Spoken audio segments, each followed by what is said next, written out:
myself in confusion. Perhaps I'm misunderstanding the conclusion. Word after word, I can feel myself slipping away, like my light escaping quiet at the end of the day. So I close my eyes and imagine, cause it's the only way to make things happen. No, I've been buried in myself now for so long that the only thing that's right feels so wrong. So I fall back into the same patterns, ashamed of myself, but I know I gotta have it. I'm knowing deep down there's a problem, but instead I'm addicted to the voices in my head, and they said, you say there's something wrong inside of life, 'cause I'm rejecting your reality. You say there's something wrong inside of life, 'cause I'm rejecting your reality.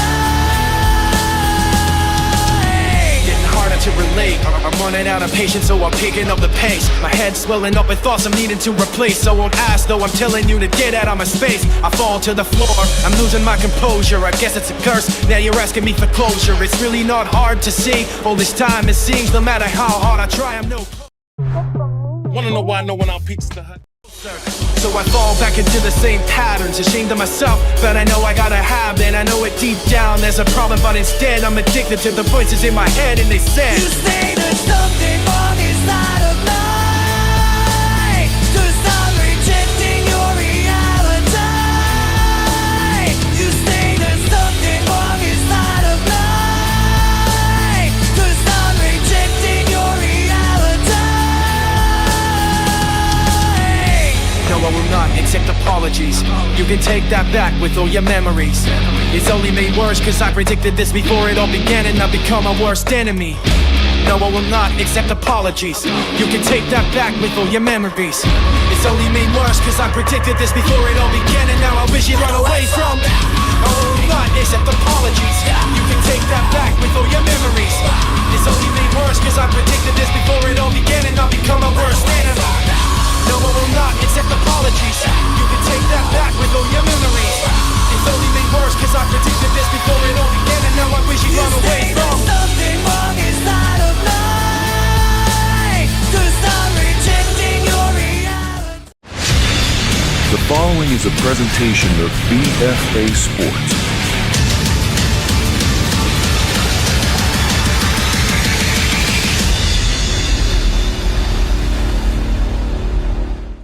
Unmistakable sight that is George Ormsby Field in Williamstown. It's high school football season, and we're live here on BFA as we welcome you to season number 6 of the Williamstown Braves here on BFA. Tonight they open the season against the Golden Eagles of Seneca. I'm Chris Lozzi. What an offseason it's been here in Williamstown. Off of an 0-9 season, flush it. We start from scratch, and what better way to get things going is to bring back Frank Fusatola, the icon coach here. He'll be his 25th season opener here tonight as head coach of Williamstown. And who better to bring in this game with than, if you know anything about sports in South Jersey, you know this man. Mike Shute, been in many locker rooms, many statistician booths as well. It's a whole different ball game here tonight. Old is new, as you said, and new is old. We said that before the game. We talked a little about it. Old is new, new is old. The old coach is back for a new start here at Williamstown High School. One thing to look for is the attitude of this Brave team as we're in the Chop House, which is the home field. Talking to some of the players and the coaching staff before, they said, Chris, the vibe is just totally different from the scrimmages to the workouts. And you would think that would be the case. You bring Frank Fusatola back, a guy with 170 wins, a tremendous history. He guides this team to 2 sectional titles in 18 and 19. He's a winner, and he brings the winning attitude, and it's very apparent on this field, on the practice fields throughout the preseason. This team is ready to turn the page on what was a disappointing 2023 season. Tonight's opponent is Seneca. They went to the South Jersey Final last year. Their coach is a brand new coach. He was the defensive coordinator, Anthony DiOrio. What can you tell us about him? Speaking of new head coach for the Golden Eagles of Seneca. DiOrio was a great player at Shawnee High School in his career, was the defensive coordinator last year for a team that had great success, reached the South Jersey Group 3 final before running into a buzzsaw in Delsey. But DiOrio knows how to win. He comes from a winning program as a player and has helped build a winning program under Bill Fisher at Seneca, and now DiOrio takes over for that Coach Fisher. That's our setup tonight. It's the Golden Eagles of Seneca and the Williamstown Braves, and it's coming up next live here on BFA. Pizza Hut's stuffed crust is the crust that made crust good. topped and stuffed with over a half-pound of cheese. What are you so afraid of? Loving it? Original stuffed crust, only from Pizza Hut. No one out-pizzas the Hut. Newest thing from Pizza Hut isn't pizza at all. It's cheesy, so crispy, loaded with toppings, and just $6.99. Enough for two, price for one. New Pizza Hut melts, just $6.99. I be like, sunset.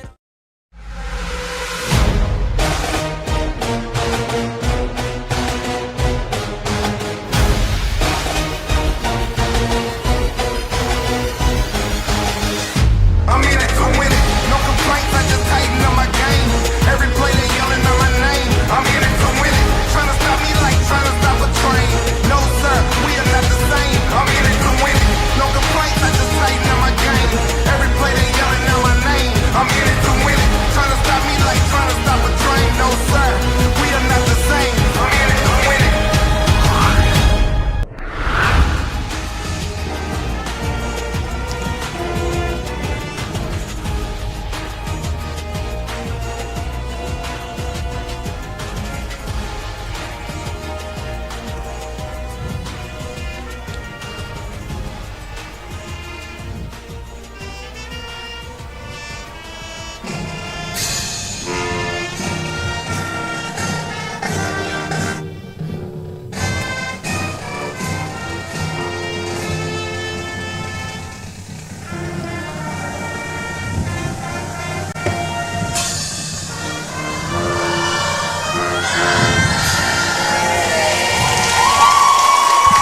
You know you're at the Chop House when you see that.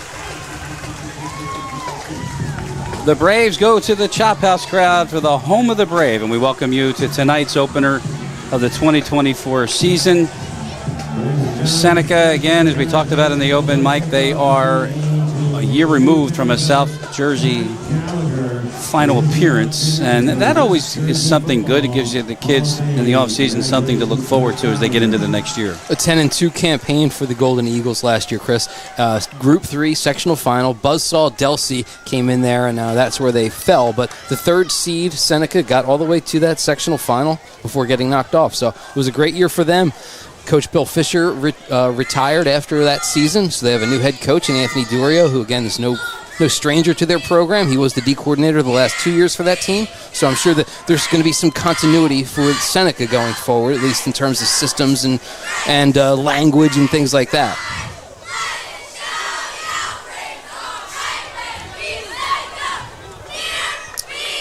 Seneca won the toss, and they will defer, so Williamstown will get the ball first.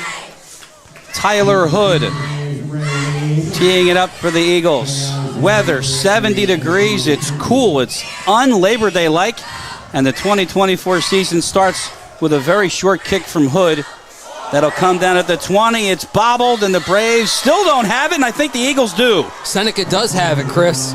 On the opening kickoff, a turnover, and right away the Golden Eagles are in business at the Brave 30. And the 2024 season starts with a very short. See if we can see what happened. It just popped out. How about that? So instead of Aiden Davidson and the Braves coming out, it's the Golden Eagles on offense, and they will start. Captain Anthony Tirico, sophomore quarterback. Started last year for them, Chris, and helped them get to that final. So a youngster, but with experience. His first attempt is the screen to Jamar Warthen. Missed him. Will be second down. That's not the way you want to start. Frank Fusatola, you're coming back to Williamstown after all these years. Being here, 2-year hiatus, and you muff the opening kickoff. So 2nd and 10 now for the Eagles. At the 29, and we had movement at the line of scrimmage, and I think that's going to cost the Braves. Rob Rittarelli is the referee today.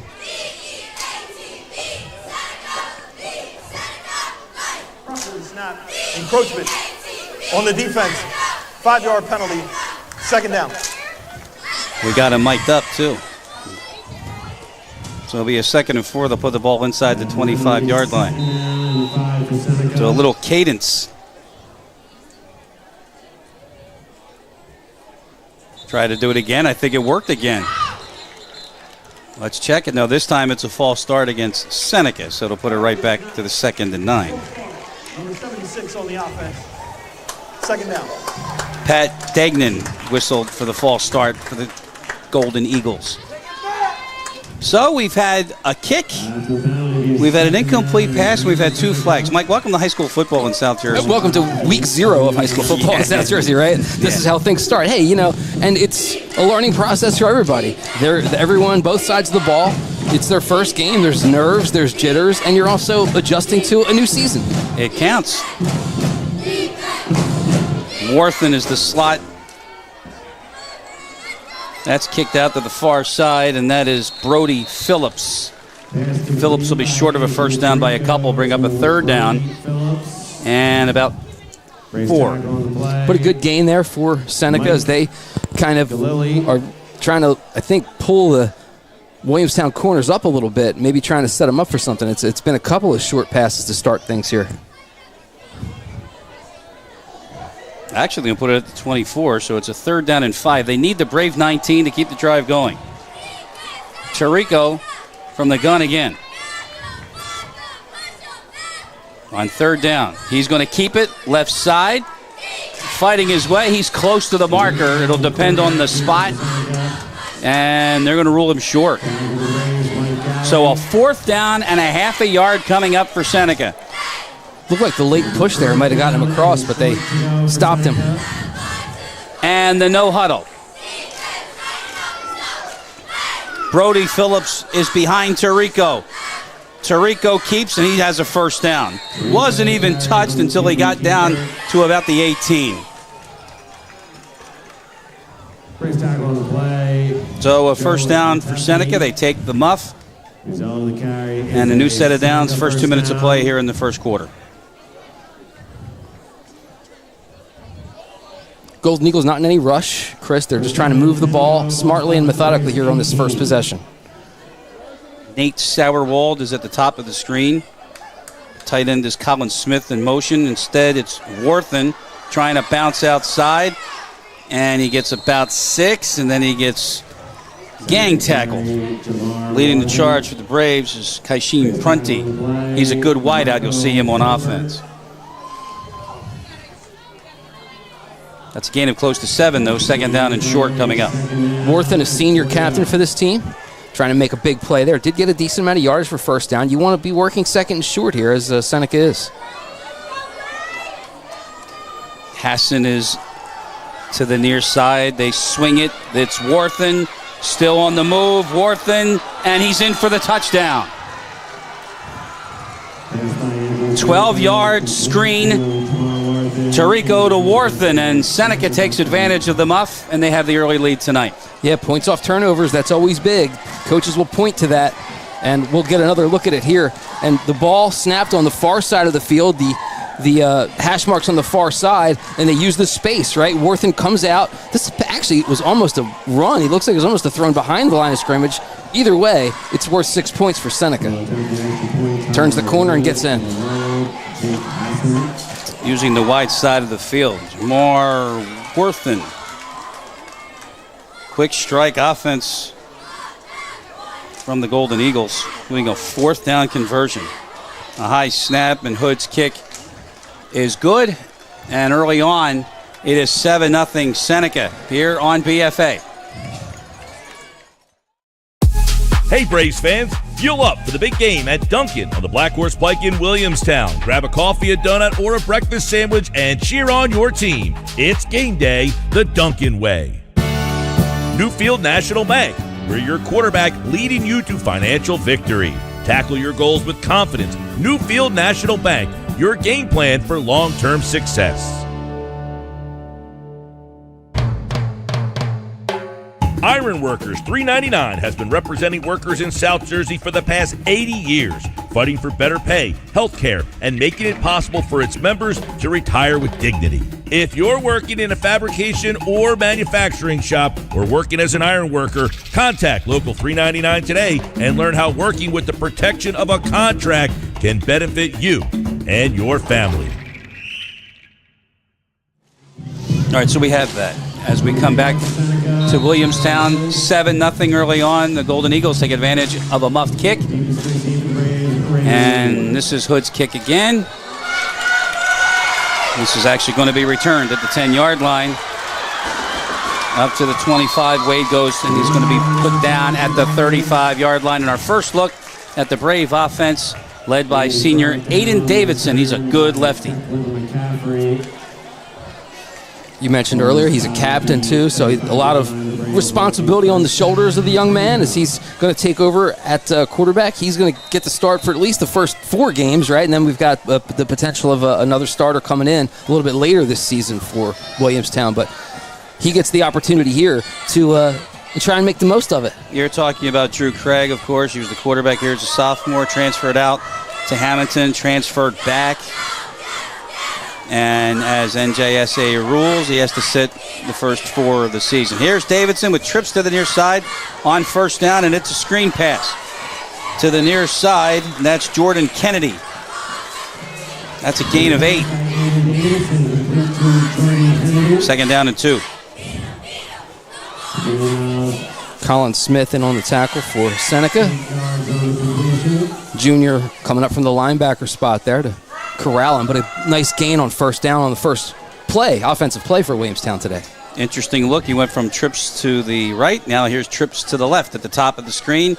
Davidson again from the gun, same play the other way, and that is actually, could have been behind. Through Wade's hands, incomplete. 2nd and short. I don't know about that one, Mike. Yeah, it was close. David is in another booth, our producer tonight, David Virgilio.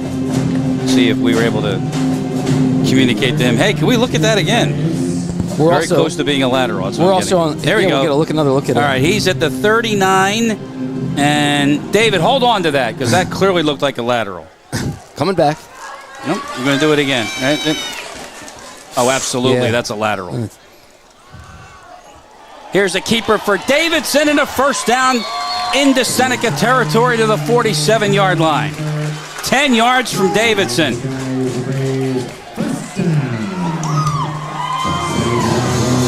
It was Gabe Etz who made the stop for the Eagles, but a first down. Good burst of speed from the quarterback there. He got around the corner, saw the space, and took it, grabbing that first down, first trip into Seneca territory for Williamstown tonight. Now, I'm going to jinx myself, but I don't know if you've seen a lot of high school football, but I've seen a lot of it. When quarterback runs, a lot of running plays. Choose the clock up. It means we're out of here pretty early. We'll see.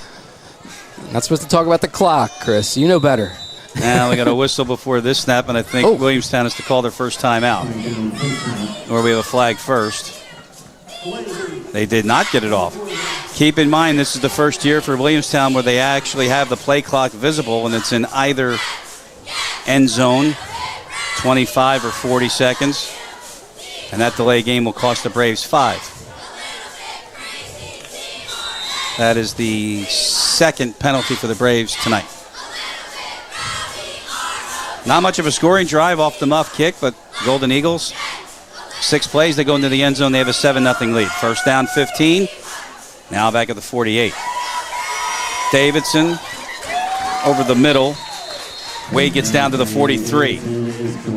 So the penalty plus 4, and it'll be 2nd down and about 7. Davidson, good quick release, knew where he was going to go with it, and got it there quickly.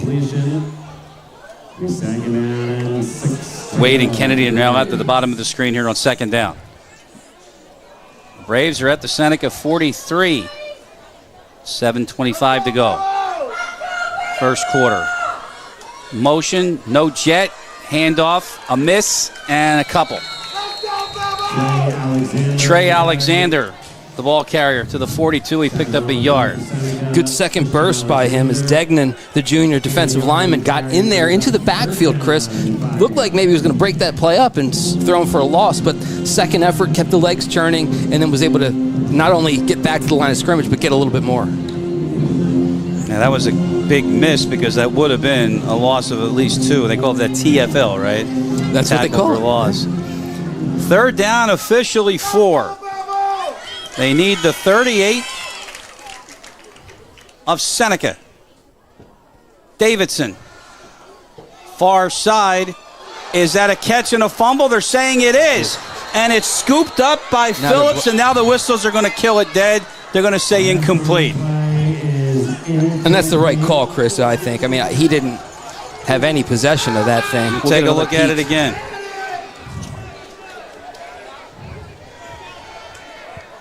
I mean, he barely took that second step, and it was out. That's close. That's two close ones. Ruled incomplete. It'll be 4th down. And it looks like the Braves are going to set up the punt.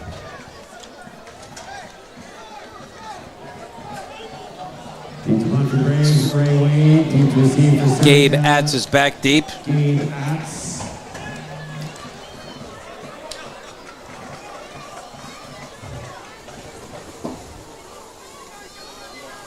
Now the Braves have got 8 seconds to snap it.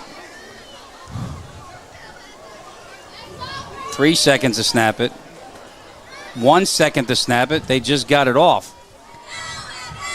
And Wade's punt is low, and it'll find the far side.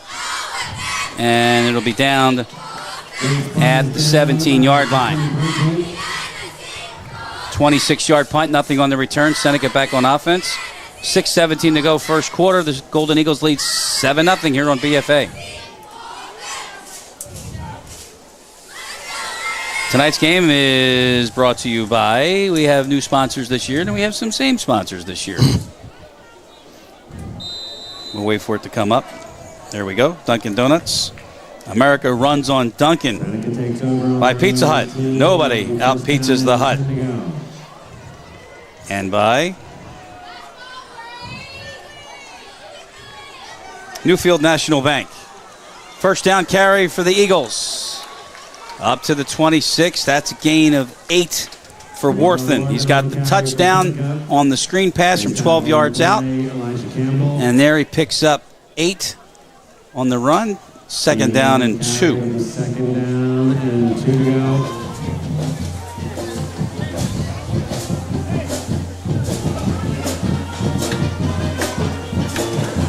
You couldn't ask for a worse start if you're Frank Fusatola, and now that's a problem because the Braves have jumped in on the far side. That will give Seneca the first down. Encroachment. Number 19 on the defense. That penalty will result in a first down. Aiden Eziraku, younger brother of Donovan, of course. Star linebacker here. Williamstown doing very nicely in the ACC with Boston College. Penalty puts the ball up at the 31 and a first down for the Golden Eagles. Tirico on the chase, just gets it away on the far sideline, incomplete. 2nd and 10. Junior defensive lineman Ruben Lozada giving chase there, number 43. Good pressure, kind of, I think, gummed things up for Seneca there, and I don't think the quarterback was able to deliver that where and when he wanted. Had to get rid of it a little too quickly. We mentioned Frank Fusatola, of course, as the head coach. Coaching staff, though, Mike Seidenberg returns as defensive coordinator. Had a great run in those back-to-back state championships.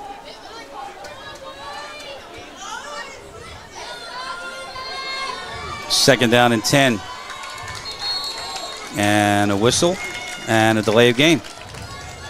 Play clock hits 0. Delay game. Number 9 on the offense. 5-yard penalty. 2nd down. Well, we got to go in the night. We got a ref mic, or let's try this again. We got a mic'd ref, and we've got it even in the broadcast. David Virgilio, he is the best. 2nd down and 15 for Seneca. So now, 2nd and 15, 3rd penalty for the Eagles. It's Colin Smith, the motion man, and Worthen can't get it through. Look at hanging on for dear life. The Braves are going to get the stop. It's Wade. Raymond Wade, the senior. He's a two-way player. Does the job coming in. And he just hangs on, right? gets in there and gets a piece of the ankle of Worthen and just hangs on. Look at that. It wasn't Wade, it was 30, that's actually, not yeah. Wade. We got to give, that's Joe Hatifi. Great job by Joe, senior linebacker. He's only 5'8", but hung on for dear life. And a tackle for a loss of 2 yards. It's third down and a long way here for the Golden Eagles. Big play for the Brave defense here. Tarico will roll it out. Slinging it far side, and it's incomplete, and it was almost intercepted down along that sideline. Joey Kopacheski was there. Number 10. Okay, looked Fourth like down coming up. Kaishim Prunty, I think, too, got in there and might have been the one that got in the mix on picking that off. Yeah. That is Prunty. Look at Kopacheski's like, why didn't you catch that? So it was a penalty against Seneca, which was declined, and a fourth down and a punt coming. Prunty now back to return this punt as well. So got his hands on it a little bit there, Chris, on the pick. Now we'll see what he can do here with a punt return opportunity. The punter for the Golden Eagles is Chase Horner, sophomore.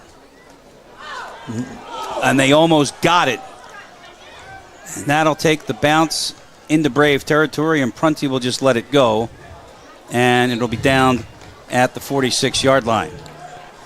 32 yards on the punt. Chris, the smarts there, I think, of Prunty might be underrated in this situation because some guys might run up and try and field that ball as it's rolling at them, and that could be a mistake. You could drop it, you could lose it. You're going to get great field position no matter what happens with that ball, and it rolled to a stop at the 42. Great place to start if you're Williamstown. They're going to put it down at the 41. It was the 42, but whatever, we'll take it. And, it's a good opportunity for Williamstown here to have great field position and be able to, keep that momentum from the last drive going. They did move the ball pretty well.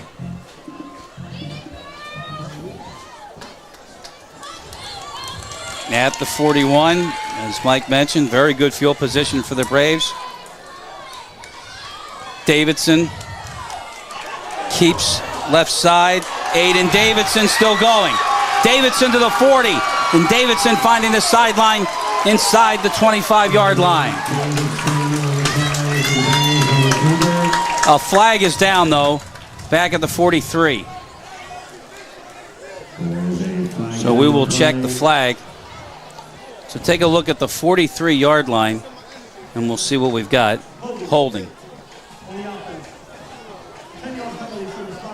Right there. Repeat first down. Don't know. What do you think? It wasn't at the 43 or wherever. Well, Yeah. Yeah. I know they try and throw it close to where it is, but yeah, that's a tough break for Williamstown because it was a great run by Davidson. 27-yard run. They're going to put it back from the spot of the foul, and it'll be a first down and about 4. So 1st and 4 at the Williamstown 47. It's not bad to get penalized, though, Chris, and wind up with 1st and 4. Oh, that's a nice play in the backfield. And no gain on that play.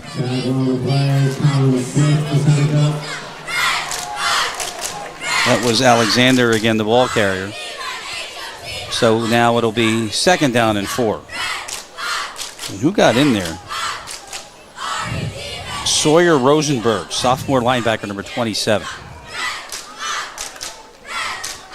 So they'll try it again. Pistol formation. Davidson flushed out. Kopacheski, first down to the 40, and that's a horsepower. So they'll add to that tackle, as it was Applegate who brought him down by the horse collar. So it'll count, and plus 15, and the Braves will be probably at the Seneca 25, and there's a look at the band. Another complete sellout on this side of the field. And how about Seneca, how well represented they are? You can see it on the other side of the screen. Absolutely, yeah. Good crowd tonight for week 0.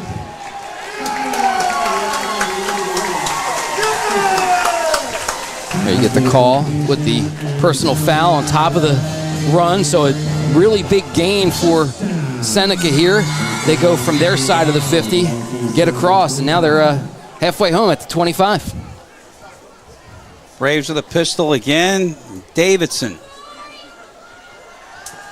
He'll roll out far side and throws to the sideline. That's a good catch by Prunty.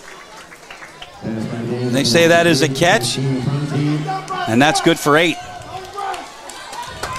Talk about coming back to the ball. Yeah, just running into space, right, and went back and got it. A nice gain for the Braves there. They mark it at the 18, the deepest penetration for the Braves thus far, and a second down and short. Let's go, Braves! You said it. Motion, handoff, Alexander. He'll get a Brave first down. He's to the 15. Stopped by Worthen.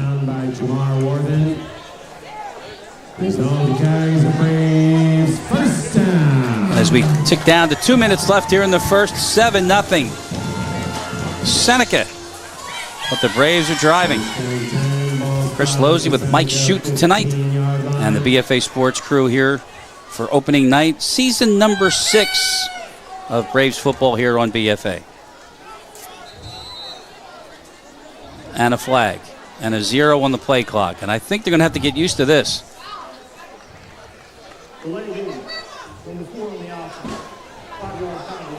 First down. Oh, it hardly seemed like 40 seconds between plays there, did it? I mean, well, see, that's the problem.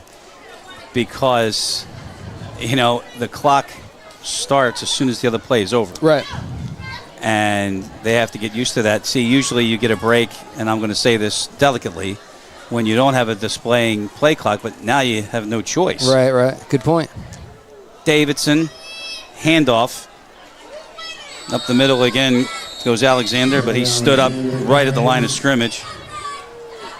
Take your pick, but we'll give it to Tyshawn Noakes, a senior defensive lineman. No gain. And 2nd and 15, and now the Braves have no huddle. With a minute to go. First quarter, 7-0 Seneca. And Davidson over the middle. That is Kennedy. No, it's Kopachevsky. And it's at the 3 and a 1st and goal coming up. Nice toss from Davidson. Can't tell if it's a 0 or an 8, but Joey Kopachevsky right down the seam, Mike. Yeah, good route, good throw, too. Look at that, right into the space again. And he just splits them. And that's tough when your 2 safeties are back there. Who's going to cover it? Who's going to make the play? You don't want to run into each other. This play was shut down. On the offense. It's a false start. First down. 7 penalties for the Braves, and we're only in the first quarter. As you mentioned, though, the Braves had good starting field position on this drive. They started at their own 41, and now here they are down to the 8-yard line. Chance to get in there and tie it up. First down, ball to go for the Braves from the 8-yard line.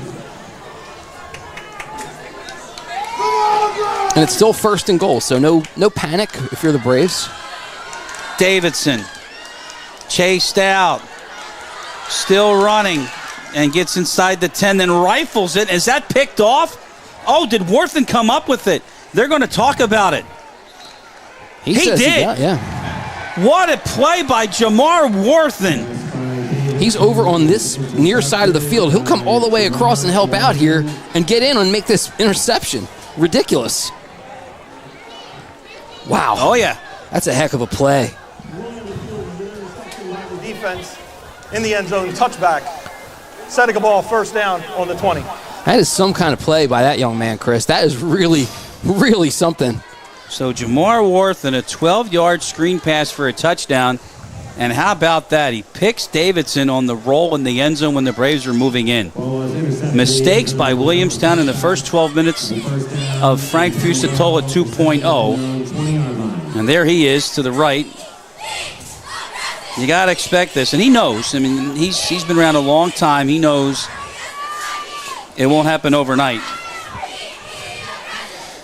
Get a good look at Frank there. It's great to see him back on the sidelines as someone who's been around high school football in South Jersey for a long time. He's been around for a long time, and he's always got competitive teams. He's always been a quality guy who does a great job with the kids. and it's really nice to see him back. Second turnover for the Braves. Tirico, it's an option. Brody Phillips right to the line of scrimmage, and that was it. Jackson Colbert. By Mike Galley.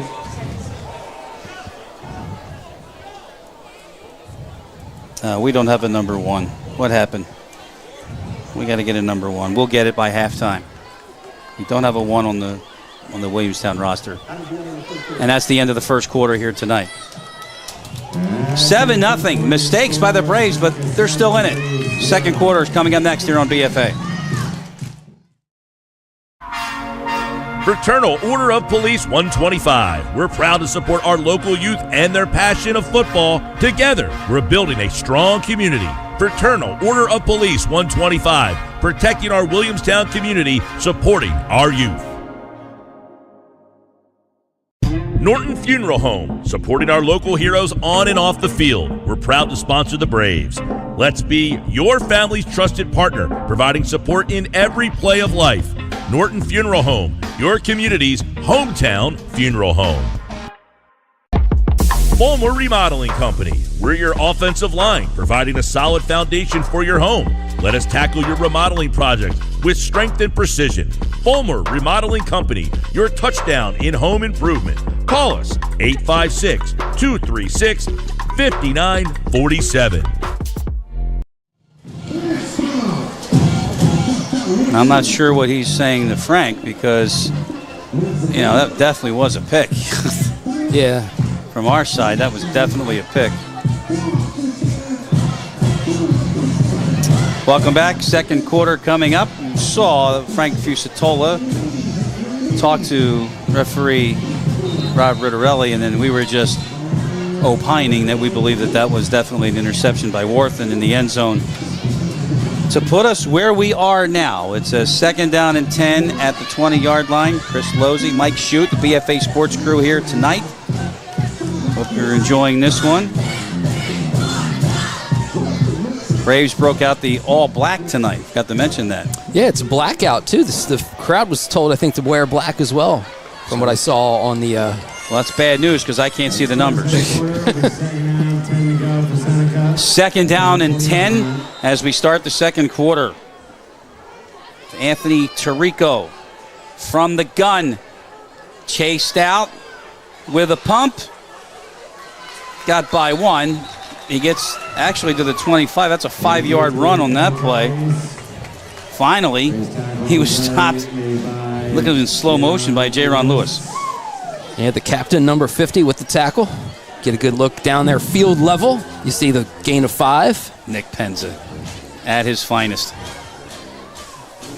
Our on-field cameraman. One of the best editors in the business, too. First minute of play, second quarter tonight. And a 3rd down and 5. Doubles near side, a blitz coming. Tirico spins out of it. He can run for it, and he will close. He's at the marker. Joe Latifi had him. It depends where they spot it. Yeah, very close. They got him short. Really nice effort by Tirico. You see the blitz come from his left, so kind of the blind side, but he saw it coming, was able to spin away, and then watch the acceleration here. He's kind of cruising and then says, all right, I'm going to take off and get away from this guy. And he just turns the corner, keeps the feet churning. It looks like it's probably a tick short, though, I think, Chris, from that angle. Well, they're going to go for it on 4th down and less than a yard. Unless they're going to see if they can get him to jump. Williamstown's already had a couple of encroachment penalties tonight, Chris. You know what? They appeared to line up for it, and then they burned their first time out. So on a 4th and 1 at the 29, Seneca calls their first time out. We'll take it with them. 10:41 left, second quarter, 7-0 Seneca here on BFA. Want to know why no one out Pizza Hut? Pizza Hut meat lovers' melts are filled with almost a half a pound of meat and cheese for just $6.99. Enough for 2, price for 1.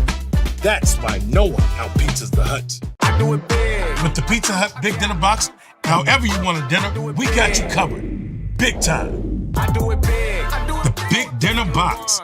2 pizzas, breadsticks, and wings or pasta. Oh, hello. 41. 9 and 4, 42. That was a 51-yard drive. Yep. Following the timeout, wise decision by DiOrio, and he sends the punting unit out, and that's Atz's punt, and it's a bad one, but it bounces down for the Braves, and getting it in stride is Marco Colbert. And Colbert flies inside the Seneca 40, and the Braves have their best field position of the night. They're at the 37-yard line. Watch him field this. It gets a nice hop like you're playing shortstop. It just comes right up, grab and go, and he's off to the races. You had to mention the baseball term? Well, 3-0 Atlanta. Still baseball season. Top of the 4th, 3-0 Atlanta. We're in that little overlap time, right? Baseball, 3-0 Atlanta, top of the 4th. It's a long game. All right, there 9 you go. innings. Just needed something They were down there. 4-0 last night, right? Yeah. Here we go for the Braves. First down at the 37. Davidson. Nobody open, and he's going down. And a flag comes in on top of that. Swallowed up by Kingston Williams. What kind of flag do we have? I think it's against Williamstown. And he's going over to Anthony DiOrio. Ritterelli is. And he wants to know. It would go from the previous spot, so I think they'll decline it. Make up your mind. Oh, they're taking it back. So it'll be 1st and 20. So you had a loss of about 4. Well, the flag's still on the field, first of all. Somebody's got to pick that up. They still got to walk it off. Number 53 on the offense. Everyone's lining up, but the 10-yard ball's penalty not put from down the there. previous spot. First down. I think they've all seen the same hold. Yeah. So that flag on Kareem Prunty. So I don't know about that one, Mike. So Anthony DiOrio chose 1st and 20 instead of 2nd and 14. Oh, the result of the play, right? Well, yeah, but it goes to the previous spot. Yeah. Now trips right for Davidson. First down again, and up the middle. Alexander spinning inside. Gets down to the 38, still going, and lost his hat. And he has to stop. And they're going to put that at the 39. That's good for 8 yards. Heck of an effort. And he's going to have to be substituted for. Yeah, you lose the helmet. At this level. You got to come off. College, too, right? Yes. How about, that's right, Raymond Wade ran to the sideline after he came into the huddle, and Rob Ritterelli caught him. This is going to be an illegal substitution. Number 6 on the offense. 12 men on the field. 5-yard penalty. Second down. I saw it too, I saw it too. He tried to kind of casually go. Like nobody saw me. Yeah. Did you notice that? Yeah, I did. Because I thought he was just kind of lining up, splitting out wide, and trying to be maybe a little sneaky about it, but. No. Back to 2nd and 17. Davidson. Oh, Prunty got buried by Worthen as he came in on the slicer, and a gain of only 2. Worthen is just a flat-out football player, Chris. This guy scoring touchdowns, making interceptions, and then watch this hit and coverage just coming up and wham. That's nicely done. Officially a yard. There is Kaishim Prunty. Good look at him. The ball is at the 44. They need the 28. Davidson, empty backfield. Going to run for it and got wrapped up. No sail. Pat Dignan again. So the Golden Eagle defense stifles the Braves with their best field position of the night, and they went the wrong way, Mike.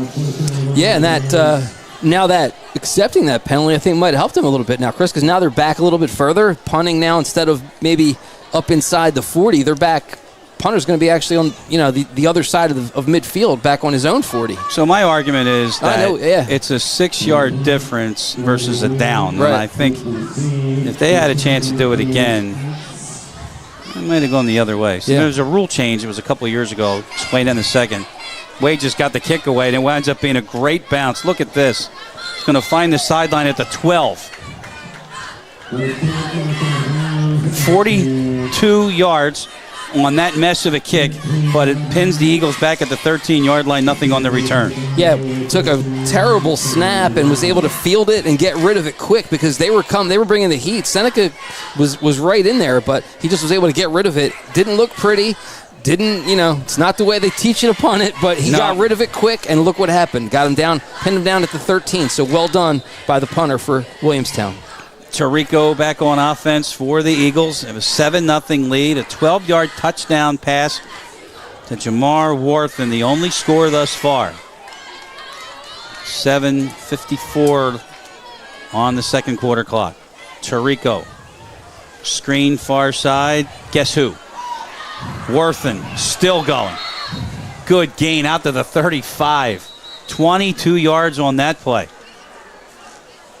Worthen, good speed getting around the corner, right up the sideline. I don't know if he got pushed out first or stepped out first, but just kind of ran out of room over there. Good pursuit eventually for Williamstown to get him out. We have a sideline warning that has been issued against Williamstown. So that means that the next one's going to cost them 5 yards. And maybe that's what the official was talking to Frank about earlier, perhaps, just giving them a pre-warning, you know what I mean?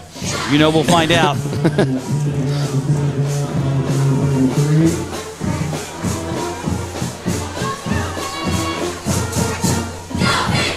First down, shotgun, handoff right side. Applegate stopped after a gain of a couple. Brought down by Ezeraku. Mixing it up back there with seniors. You had Worthen, we saw number 1 for Seneca with some speed and some pop, and now Applegate, another senior, getting an opportunity here. Picked up a couple. At the 35, 2nd and 8. Discipline on the line of scrimmage. Carlins Borgart, junior defensive end, jumped. And Robert Early will tell us. Prior to the snap, encroachment on the defense. 5-yard penalty. 2nd down. I think he's nervous. Well, I think you probably got him a little. Yeah. Well, because he's going to watch it later on, and then he's going to text me. I think you're nervous.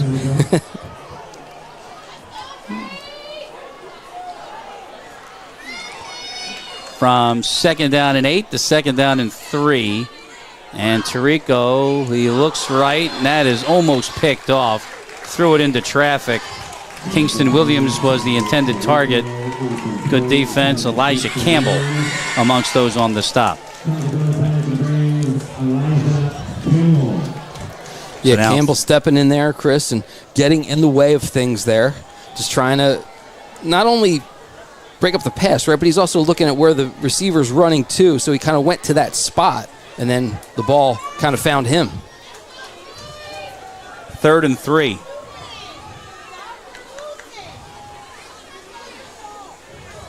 Tirico hands off to Applegate, and that's good enough for an Eagle first down. Only needed 3, got 3.5. So they'll wind the clock. We're under 7 minutes to go until halftime here tonight in Williamstown. There's Lozzi with Mike Shute tonight and the BFA Sports crew. We're all here. Dave Virgilio, Charles Hope, Nick Penza. Seneca already with 30 yards on this drive, Chris, with 5 plays. A couple penalties, of course, helping out.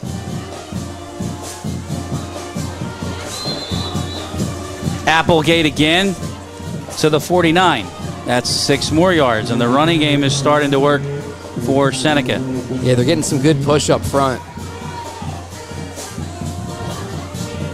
All starting with the man in the middle. Tyshawn Noakes, the senior center, wears number 55. Actually, he's on the left left guard, I should say. But he's been really moving some bodies over there.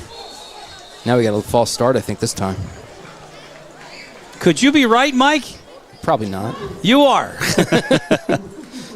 Doesn't happen often, Chris. You're witnessing a rarity.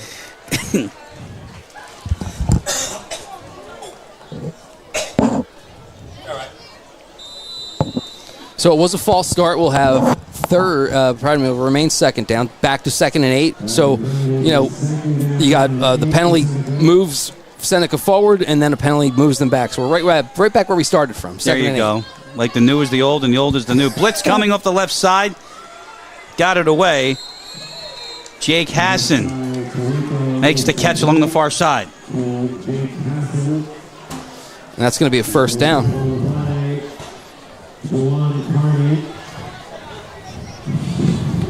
Actually, they're going to be short. Yeah. Yep. By a yard. Close, I thought they were moving. I thought I saw the official point to move the chains, but certainly not. 3rd and 1. Well, that's not good. Hassan got the jump. Yeah. And now a 3rd and 1 will become a 3rd and 6. Well, you kind of expect this. I mean, there's not really a preseason for these schools. They're just getting back into class, workouts, scrimmages, but not really games. What we haven't seen, thankfully, and I hope I don't jinx this, is not many cramps, but the weather's really cooperating. We're down to 69 degrees. Yeah, beautiful night. On August 30th. Home opener tonight for the Braves. They trail 7-0. 3rd down and 6. Tirico back pedals underneath Warthen. All kinds of room, a first down and a lot more. Warthen goes down to the Brave 35-yard line. 17 yards. Is there a flag down? Raymond Wade made the tackle, and there is a flag back in the backfield here. It's either going to be a late hit or a hold.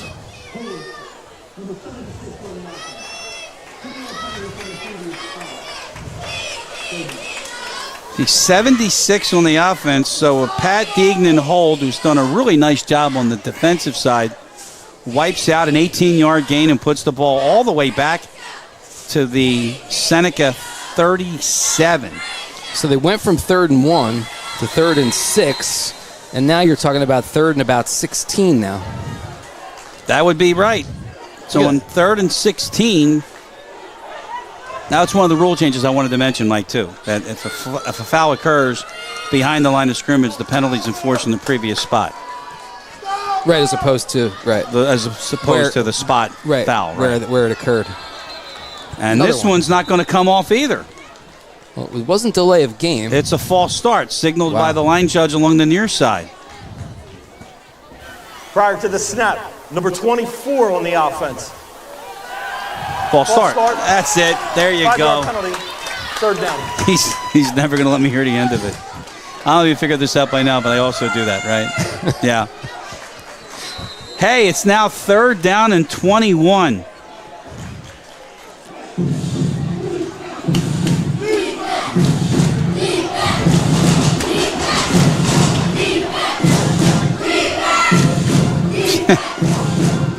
Long way to go for Tirico and the Eagles.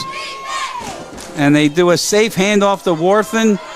Spins out of 1 and gets to the 42. Long way to go.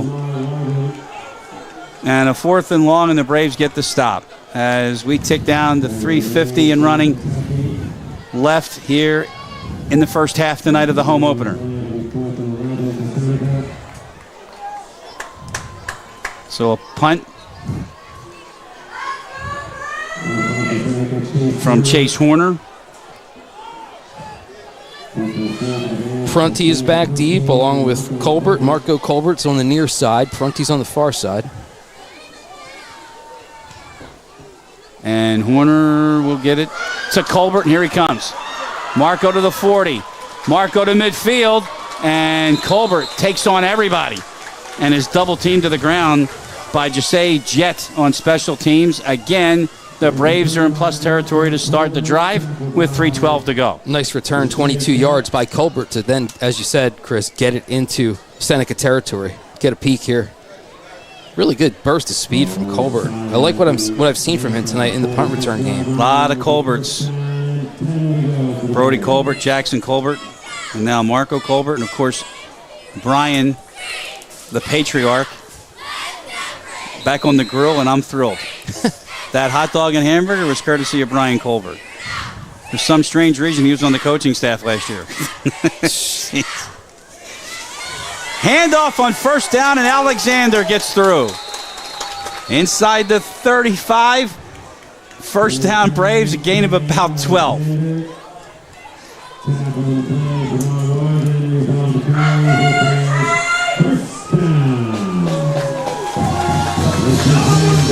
Something about Trey Alexander, a freshman. He's getting an awful lot of playing time, Mike. Trips to the far side with 2:50 to go. It's a first down. It's a keeper from Davidson, cutting into the corner on the near side, and then is thrown out of bounds inside the 30. The Brave bench wants a horse collar. They won't get it. That's a gain of about 6. Second down, clock stop with 2:42 to go. A couple of good gains here on the first 2 plays for Williamstown on this drive. You can see well, first of all, the offensive linemen, some of them who weren't out there on defense, got a little bit of a rest, right? The offense in general got a little bit of a rest there. And it looks like they've got some momentum here going forward, trying to bust open some holes, and they've gotten their runners some space here in these first 2 plays. Again, a pistol with Alexander in the back. Colbert in motion. Davidson deep over the middle. It's caught. Touchdown to Prunty. Nice design, and the Braves get on the board. Beautiful design, Chris. You'll watch when we show the replay. You'll watch Davidson kind of look away the safety. He's going to look to his right, and then the receiver who wound up with the touchdown, Prunty, broke free as the kind of the defensive backs shaded to that side where the quarterback looked. So you'll get a look at that and see.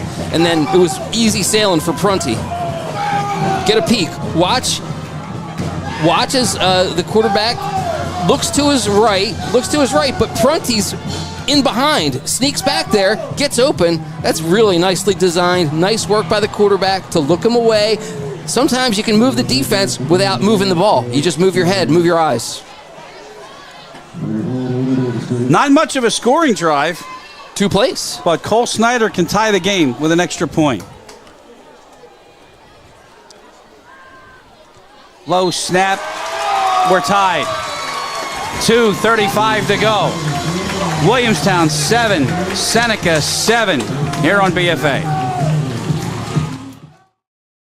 Elevate your program's fundraising this season with Players' Choice Fundraising. They are the premier online fundraising platform for organizations of all sizes. Raise more money in less time with a local fundraising coach who works with you every step of the way to customize the ideal fundraiser for your program now by visiting playerschoicefundraising.com.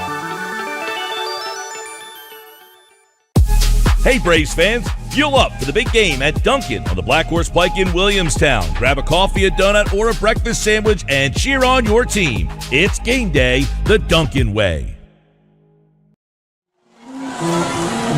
We can get another look at that touchdown, David, see what we were talking about. How about, though, Aiden Davidson? Well, that's the extra point, but... And it was good. Yes, and it then was. That 6 is going to turn into a 7. Well, they're alive here at the Chop House. The equalizer from 30 yards out. Davidson, Kaishin Prunty, his first touchdown of the year. And we're looking for a lot from him this year. Snyder, a low liner that bounces. And it's fielded at the 15-yard line. To about the 29 goes Horner. So some life from the Braves, and that's what a touchdown will do. Oh, absolutely. And a touchdown like that, too, Chris, a long throw that, everything worked, right, in that play. That kind of is a thing that gets everybody juiced up on the sidelines. Just want to make sure we're together on our numbers. Was that a 30-yard touchdown, right? I think it's within the 30-yard line. Yeah. So 30-yard touchdown pass. Aiden Davidson, the senior, connects with Kaishin Prunty. Tied at 7. Coach Fusatola, like he never left. 2.5 to go at the 29-yard line. Tirico bobbled the snap, but then got it to Warthen, but there's nowhere for him to go. And we got to get a number 1 identified. Another nice job. Out of bounds. They will, well, they said the clock was still going. So we're running, 2:08 and running. Progress was in bounds. Down to 2:05. The Eagles have 2 timeouts left on a 2nd down and 9.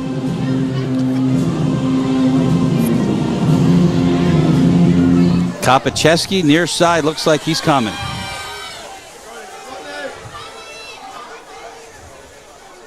Now a high snap. This time Tirico keeps it on the option. He winds up getting about 5, and then he is dragged. And finally his progress is stopped. It'll be 3rd down and 5, and now the clock is stopped with 1:35 left. I think Seneca called their 2nd timeout.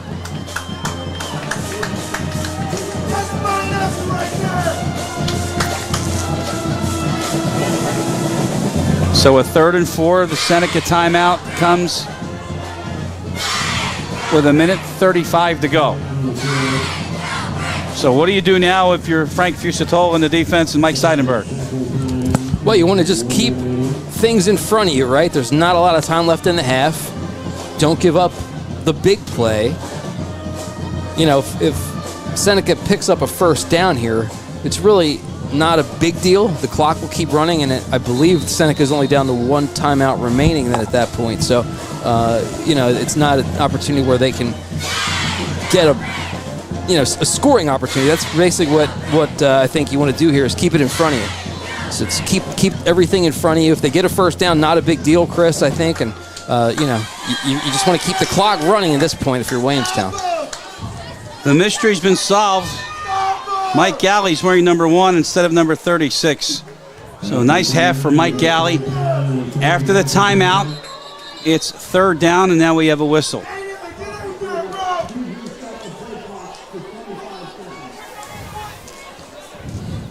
So they reset the play clock.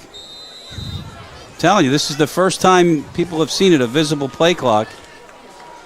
Makes a difference. Big play here, 3rd down and 3, whistle. No play.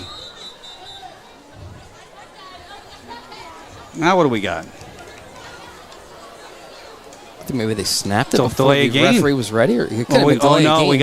I think we've got a legal substitution on the Braves. Oh, maybe. 12 on the field. I thought maybe the official, didn't give him the go-ahead to snap the ball. Illegal substitution on the defense. 12 men on the field. 5-yard penalty. 1st down. Rob Ritterelli's going to want residuals, all the airtime he's getting tonight. He has been busy. Gives the 1st down to the Eagles at the 41. And they have 2 timeouts left. So our graphic is incorrect. We'll fix that. And now we're resetting the play clock again. Here we go.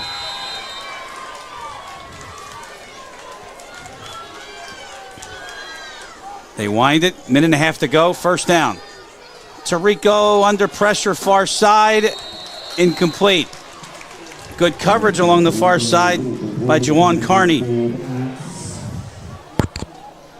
And there's Mike Galley. Now that we know who he is, let's Mike Galley, number 1. Mike Galley. Good job, Mike Galley, number 1. There he is, right there. The artist formerly known as number 36. 36, right. Junior linebacker, 5'10", 210. Wow. 41.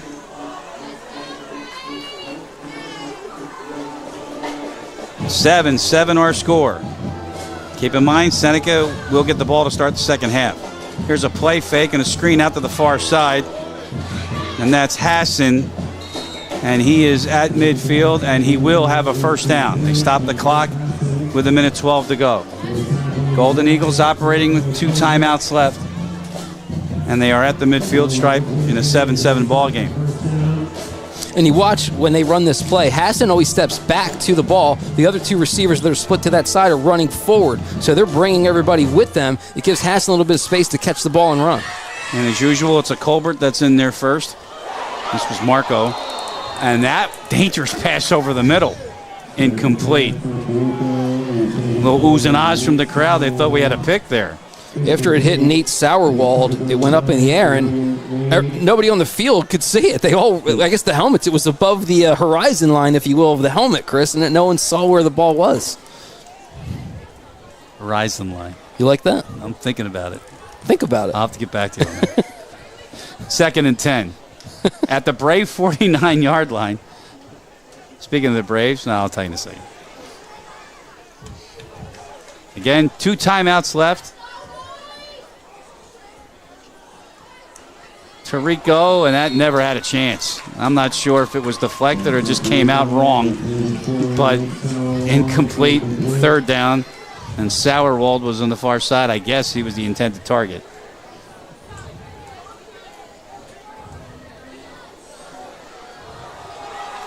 Now the Seneca Brain Trust. That's Anthony Tirico.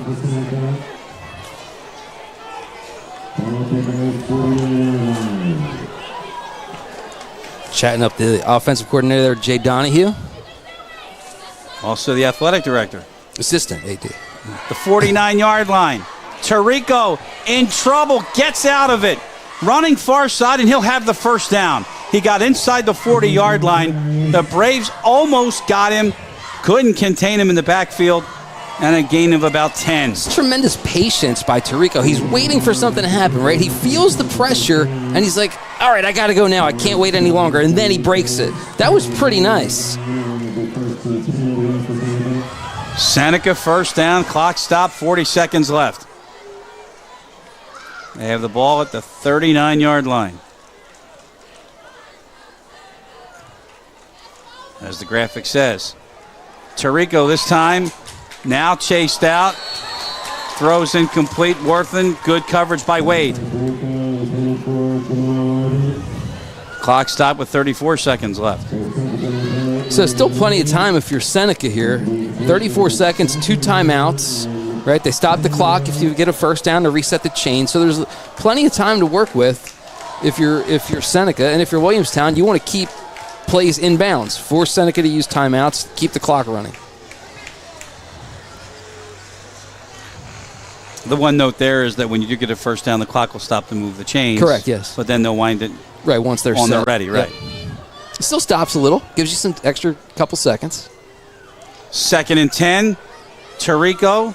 Screen, far side. Oh, the ball's down. Oh, they're going to call it down, and that's a tough call there. That's a tough call there. I think that ball was out. Oh, I think that ball was out. We'll get a good look here. Look for the knee to get down. Watch Phillips. Oh, that's out. That's out. Yeah, it looked like it might have been. Oof. They'll watch that. They'll see that. That one will get sent in, I'm sure. Tough call there on the far sideline. Timeout, Seneca. They've got 1 left and a 3rd down and 9 with 25 seconds to go. So you like this? This is Williamstown football, and this is usually the norm. Pretty good ball games. A little more discipline, I think, will be expected. You look at Mike Seidenberg, the defensive coordinator, making his return back to the coaching staff. Of course, Coach Fusatola. Speaking of the Braves, Philly's got them right where they want them. They're down 4-0. 4-1. Look at that already. See, here comes the comeback. They're in the bottom of the 5th with 1 out. Big series for the Phils this weekend. Already got one. I think if you just split it, you'll be fine. Exactly. Even a split. I was just going to say, that's no crime there. 3rd and 9.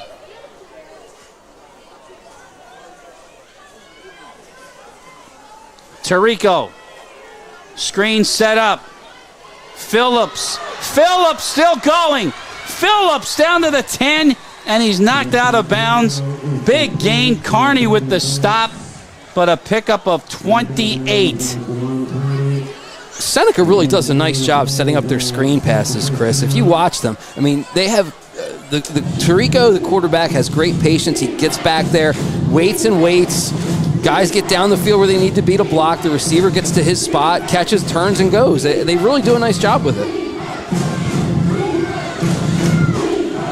14 seconds left. In the red zone, as the icon indicates, Tirico over the middle, touchdown. Sauerwald. And Seneca takes the lead late in the first half.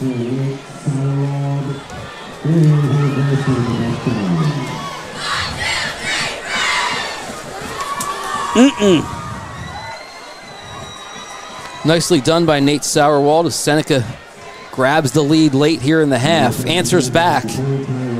Good throw from Tirico, too. One step back, sling, where only his man can play it, and he gets the body, uses the body nicely to shield off, catches it, and a couple steps, and he's in.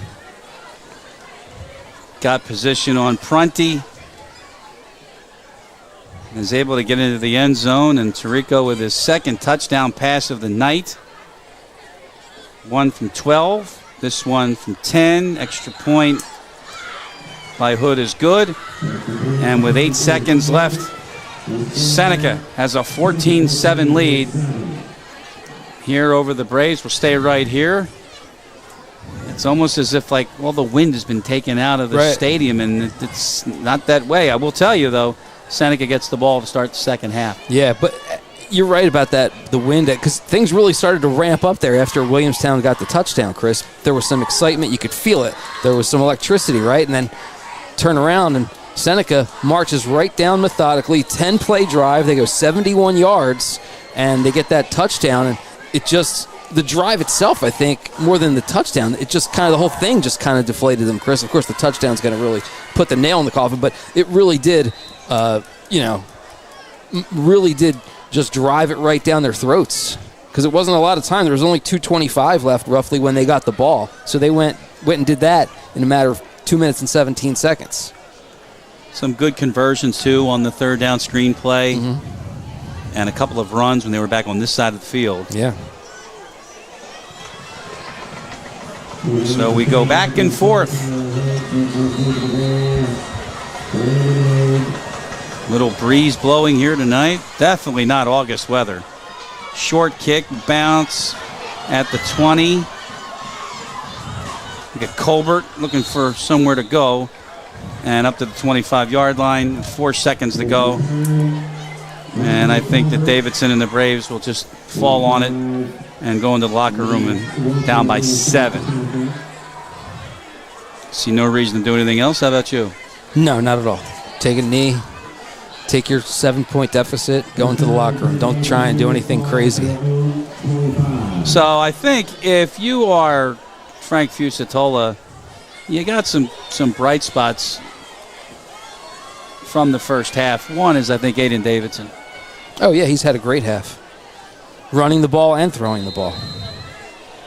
Well, I certainly hope they're not doing something here. And how about a freshman running back getting off to a good start for you, too, with Alexander? He's been pretty impressive this start, I think, Chris. Well, you needed 11. And that's Elijah Campbell coming onto the field. Seneca will only rush 4. It's a handoff to Alexander. And Alexander with a run to end the half. He'll get to the 40-yard line. 15-yard carry. Half is over. 2 quarters complete here tonight in the opener in Williamstown. It's Seneca 14, the Braves 7. Halftime is coming up next here on BFA. Newfield National Bank, where your quarterback leading you to financial victory. Tackle your goals with confidence. Newfield National Bank, your game plan for long-term success.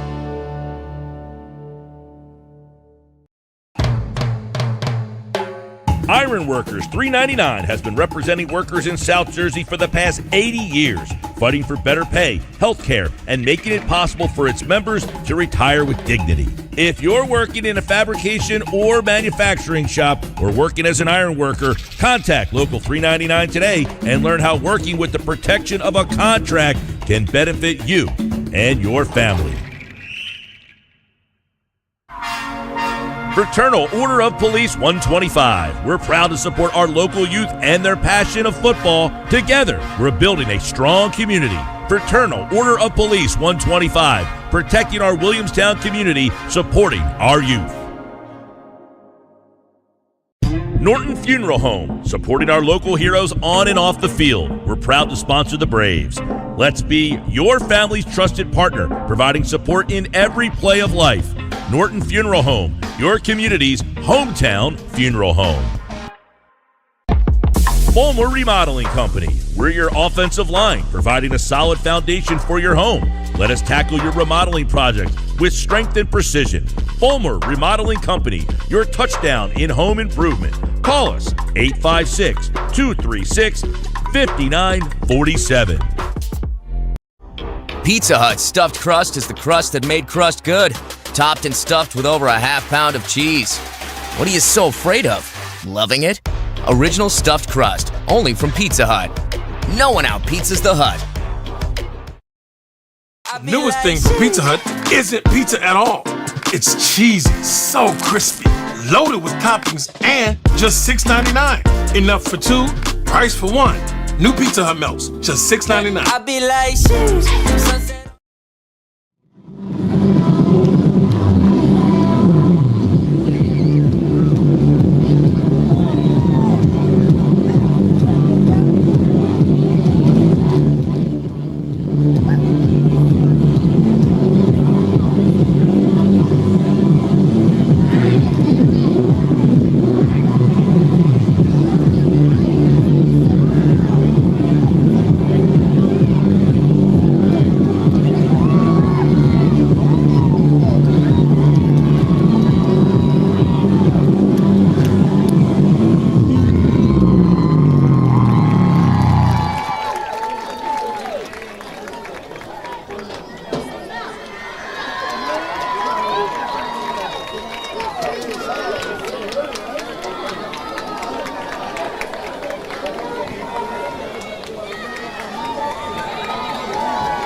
Elevate your program's fundraising this season with Players' Choice Fundraising. They are the premier online fundraising platform for organizations of all sizes. Raise more money in less time with a local fundraising coach who works with you every step of the way to customize the ideal fundraiser for your program now by visiting playerschoicefundraising.com.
Pizza Hut stuffed crust is the crust that made crust good.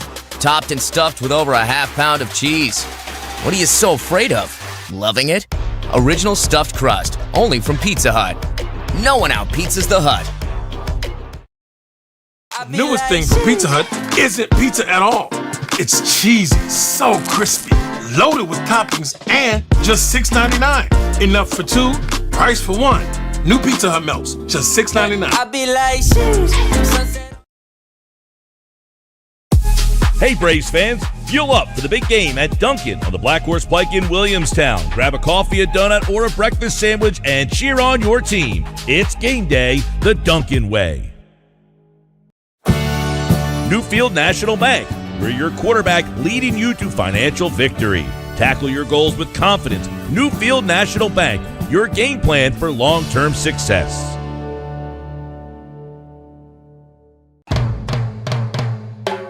Iron Workers 399 has been representing workers in South Jersey for the past 80 years, fighting for better pay, health care, and making it possible for its members to retire with dignity.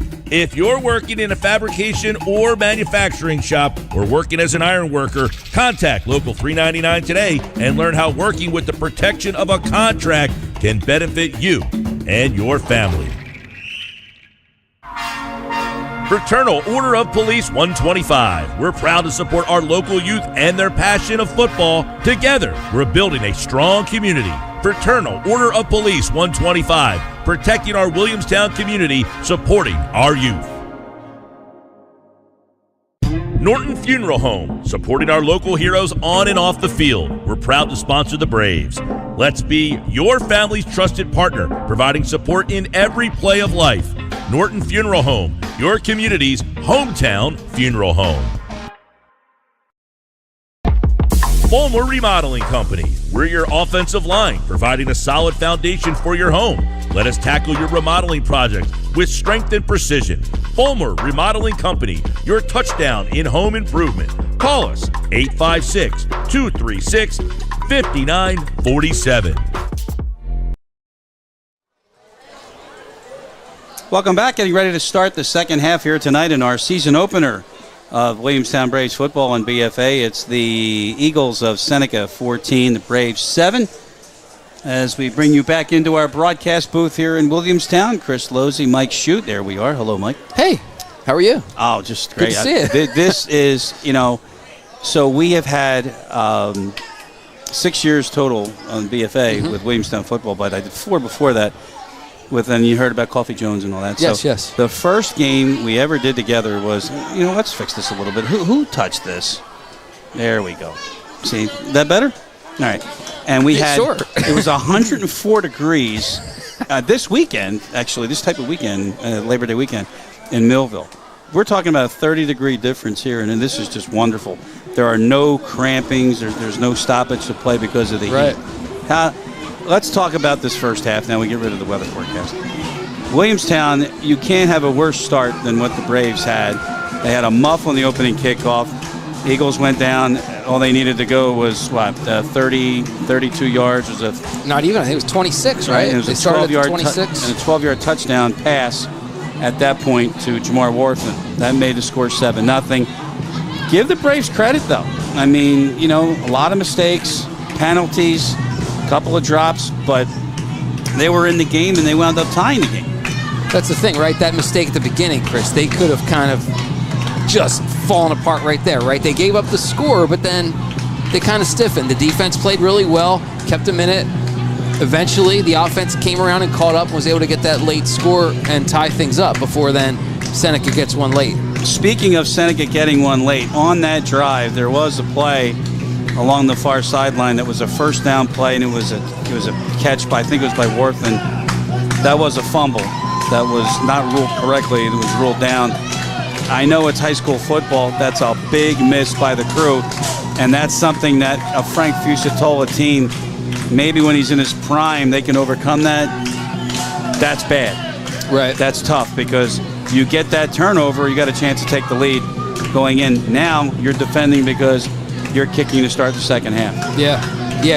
Right. You had Seneca won the toss deferred, so they're going to get the ball to start the second half after just taking that 14-7 lead on the next to last drive. I mean, it was an 8-second possession for Williamstown at the end of the half. But, yeah, it's a good opportunity for Seneca to take advantage now of that, winning the toss and getting this opportunity. They can really kind of springboard things here for themselves. 2 touchdown passes by Anthony Tirico. Aiden Davidson, and we don't have his numbers yet, but we're going to get them. But his touchdown, 30 yards, right down the seam. The Kaishim Prunty was a thing of beauty. Beautiful. And, again, the way he looked off the defender, right? He was looking to his right, but he knew Prunty was going to be going down the middle. And then once he was able to know Prunty cleared, he just lofted it out there for him. Nice, easy catch and score for Williamstown to get their first TD of the season. A result of another Colbert punt return. He's excitement. Any of the Colberts are going to give you excitement. But, hey, you start the ball, you're inside their 40-yard line, and you come in. That was a pretty big situation for the Braves. They got the tie. And then, of course, Seneca comes in, and they take the lead at halftime. It's 14-7. So that's our setup. We've got our mandatory 3 minutes coming up. So we'll take a break. We'll come back, and then we'll be back for the second half kickoff. Seneca leading Williamstown here on opening night in BFA. It's 14-7. Elevate your program's fundraising this season with Players' Choice Fundraising. They are the premier online fundraising platform for organizations of all sizes. Raise more money in less time with a local fundraising coach who works with you every step of the way to customize the ideal fundraiser for your program now by visiting playerschoicefundraising.com.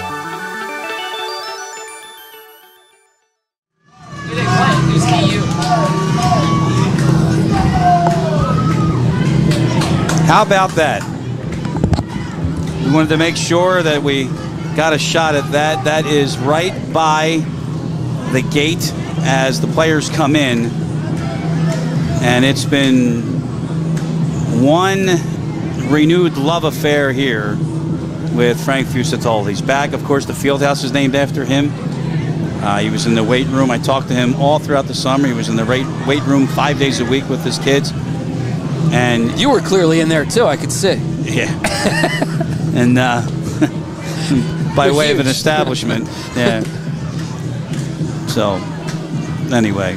Well, Frank got to start here. 1996 was his first season, Chris. He, of course, his final season was 2019 after his team won back-to-back sectional titles in 18 and 19. They were the Courier Post Team of the Year in 19. He has 3 sectional titles under his belt here at Williamstown.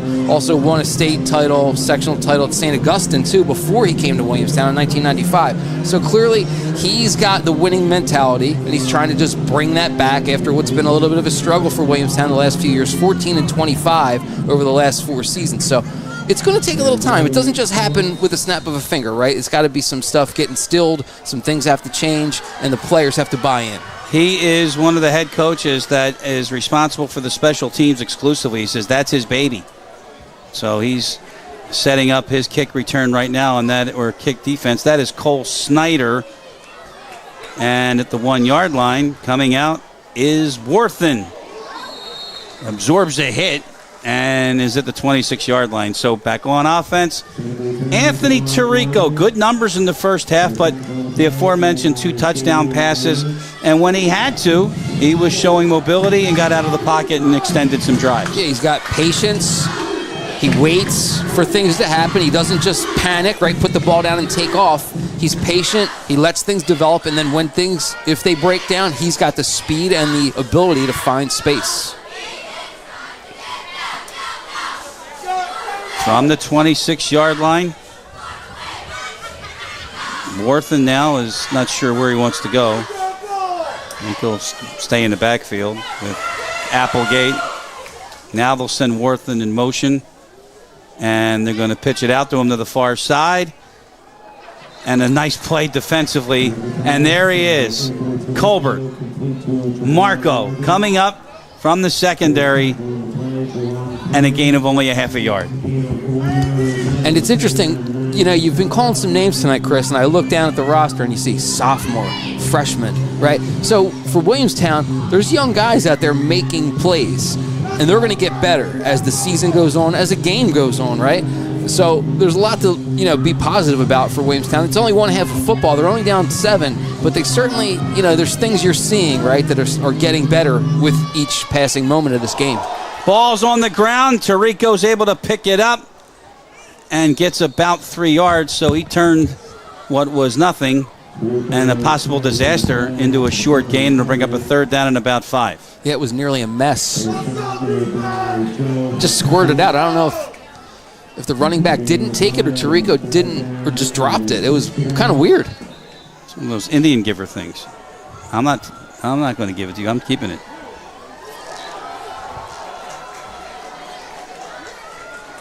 Third and 7. See if the Braves can get a stop here early on. Crowd getting into it, urging a stop on defense. Look at the 3 split here on the near side, Mike. Tirico is looking that way, going to run out of the pocket, and the Braves are going to stop him. Galley, no, he ran right through Galley and got the 1st down. Got a little help, I think, from a little blocking friend or 2. Watch 72 and 55 come in and finish this play off for Seneca. The 2 offensive linemen. Stop was needed here. Watch Galley. He's got him lined up. Right here, he's got him lined up. Actually, it was a Williamstown guy that I thought it was 55 that pushed the pile, but it was actually a Williamstown defender that came flying in there. It was J-Ron Lewis. J-Ron Lewis, number 50, and that extra contact to put down Tirico pushed him across the line to gain, and it's a 1st down. It's crazy, isn't it? Sometimes when a player makes that extra effort and it winds up, that kind of worked against us. Another bobbled snap. It's loose, and I think Applegate was able to come up with it. He did, yeah. It was Applegate to come out of the pile. Oh, just missed it. He was trying to hand it off before he got it. Here's a whiff. That's the 2nd time, by the way, that Sean Corio, junior defensive end, has been in the backfield in this series. Yeah, he was in there quick. Officially, it's 85 on the left end.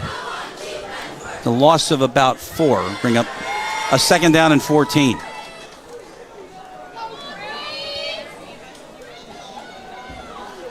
Tirico flushed out of the pocket. Flag is down. And so is Tirico. No, not yet at the 35. And he sneaks his way to the 37. And then we'll check the flag. And this most likely will be going against Seneca. And we have an injured Brave on the field. That's Tirico, who did all of that juking and jiving, and I think he got one of the Braves to make contact with friendly fire there. Yeah, I don't know if the player who's down is the player that was making the tag. One of the Williamstown guys had like a long reach, and you saw him pulling at Tirico's jersey, right? So maybe having that arm outstretched, there could have been a chance to get kind of banged up in there. See if we have this, David. Can we rack this one up and see if we have this play? So we're looking at, watch what happens when Tirico is trying to bounce out of some contact. Holding number 76 on the offense. Yeah, you just saw the penalty. 10-yard penalty from the previous spot. 2nd down. So that's not it.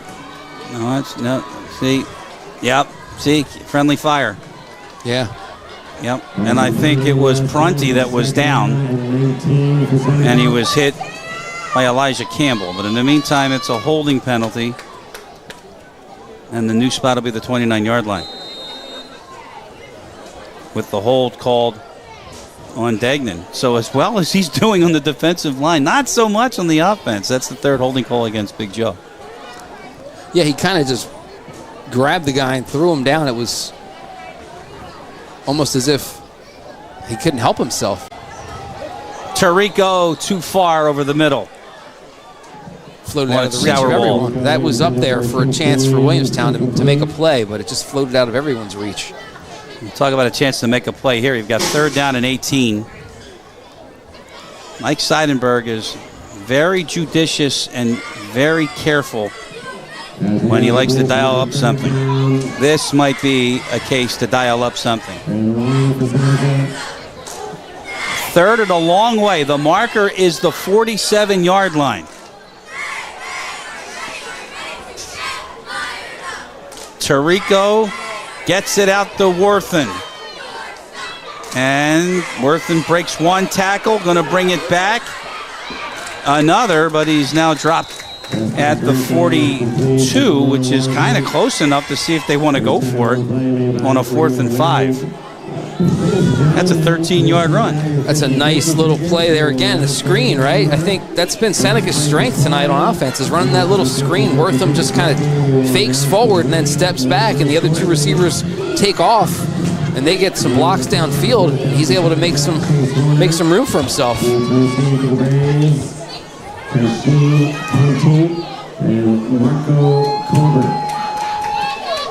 Pontine Colbert again back deep for the Braves. Horner's 4th punt. Oh, they didn't get it, but they got Horner. And a flag is down. The only question is what Ritterelli wants to rule. Here's another flag. We've got 2 flags as Colbert may have been hit late on the return. Horner was either roughed or run into. So let's see what I would do here. That's running into the kicker. It was 4th and 4 though, so yeah. But then you got the flag down whatever here. Whatever happened here, yeah. What's this? Now here comes the flag right here. If they rule that to be a dead ball, you can enforce both of them. And the question is though, who's the foul on at the end there? Was it a Williamstown foul? Or no, was it a Seneca foul? I think it's a Seneca foul. Let's see what Rob's got. Block in the back on the return team. That penalty is declined.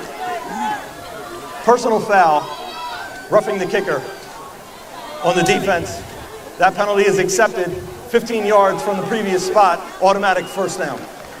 So they're saying that it was a block in the back on the return and not a late hit, and also a roughing the kicker. Now, usually the roughing the kicker part comes when you will make contact with the plant leg.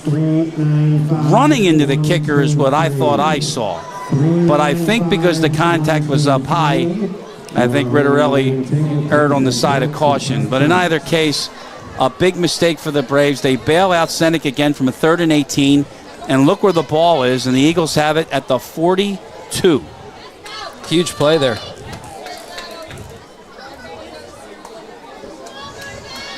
Tirico and Applegate in the backfield on first down. Worthen in motion. They fake it to him. Tirico keeps. Tirico up the middle. Down to the 23. Wade put him down. 19 yards for Tirico, and he's close to 100 on the night. Really good speed from Tirico here. He just ran away from everybody. Sense the game slipping away from the Braves here, and they had another opportunity for a stop. You can go back to that part. 9 minutes left. 3rd and 18 in the 3rd quarter.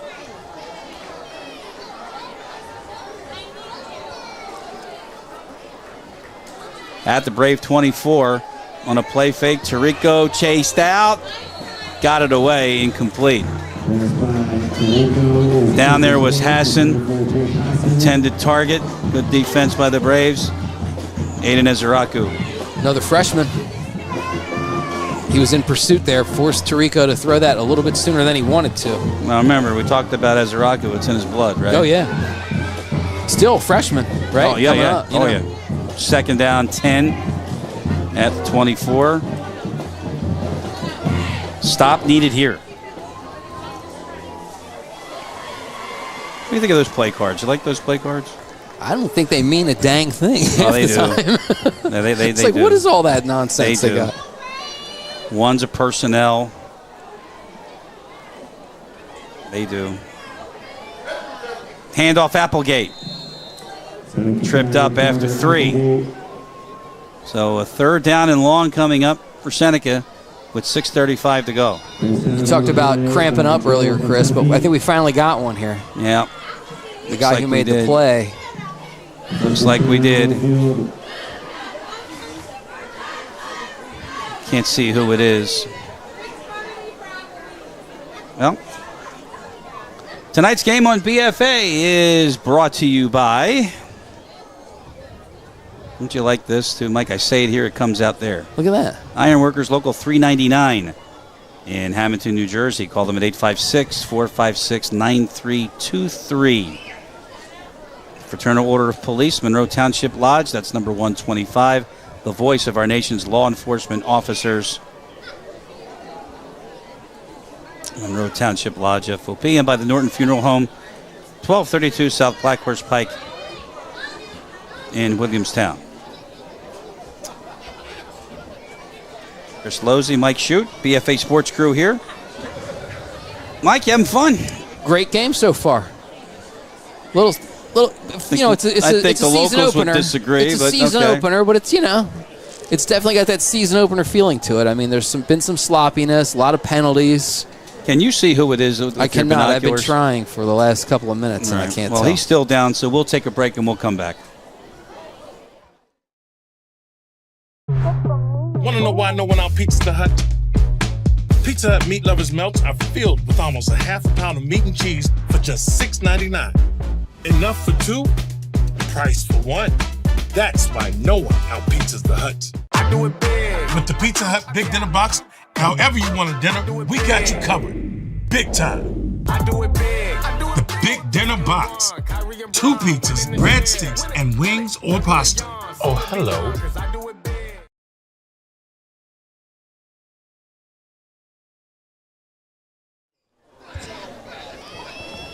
Joe Atifi was the injured Brave, came off the field. Thanks to Mike Shute and his binoculars, he was able to eyeball who that was. That and the camera showed him walking across the screen. And here I am giving you props. Yeah, you know, I'm not a person that likes to take a lot of credit for anything, Chris. I'll just happy to be here. Hope I can help the ball club. 3rd down and about 8. Another big play for the Brave defense. And they're going to get to Tirico. That's just the 2nd sack of the night. Galley got in there, along with Lozada. They brought some heat this time, and it paid off. Everyone's coming. Hey, I'll meet you at the quarterback. And they got there. Big loss, too. Loss of about 10. The spot should be the 29. They're probably going to put it at the 30. 47 yards for Tyler Hood, and I think that's a little too far. So it's 4th down, 15 at the 31-yard line. The marker, well, that can't be right. They need the 14-yard line. Tirico going for it all, and there's a flag down. There is a flag thrown. And this could be another killer penalty by the Braves. Unbelievable. And that was Worthen running down the left sideline, trying to catch that pass and got the contact. Think he sold it? Apparently. There's a yellow flag on the field. So then we're waiting for Ritterelli. Well, they're still talking about it. So using the radio. Pass interference on the defense. 15 yards from the previous spot. Repeat 4th down. So now, because it's not an automatic, they get 15 yards, and they're going to put the ball at about the 16, where it's 4th down and a long 3. And a stop needed here by the Braves. Do you think if you're Tirico, you go to a hard count? It's paid off for them already a couple times tonight. They did, and the Braves didn't bite. Still plenty of time on the play clock, though. They can. Williamstown just has to be patient here. Don't jump. Tirico is close. He might not have it. It'll depend on the spot. Well, They threw the ball back instead of leaving it where the ball should be marked. And judging by that, the Braves think that they stopped him. And we're going to have a measurement. From up here, initially it looked short, but it does look short here too. But here's my problem. The play ended in the middle of the field, and they flipped the ball to the official away from where. That just makes it that much more difficult. Let's see. Big measurement here. They got it. They stelled them. Williamstown gets the stop.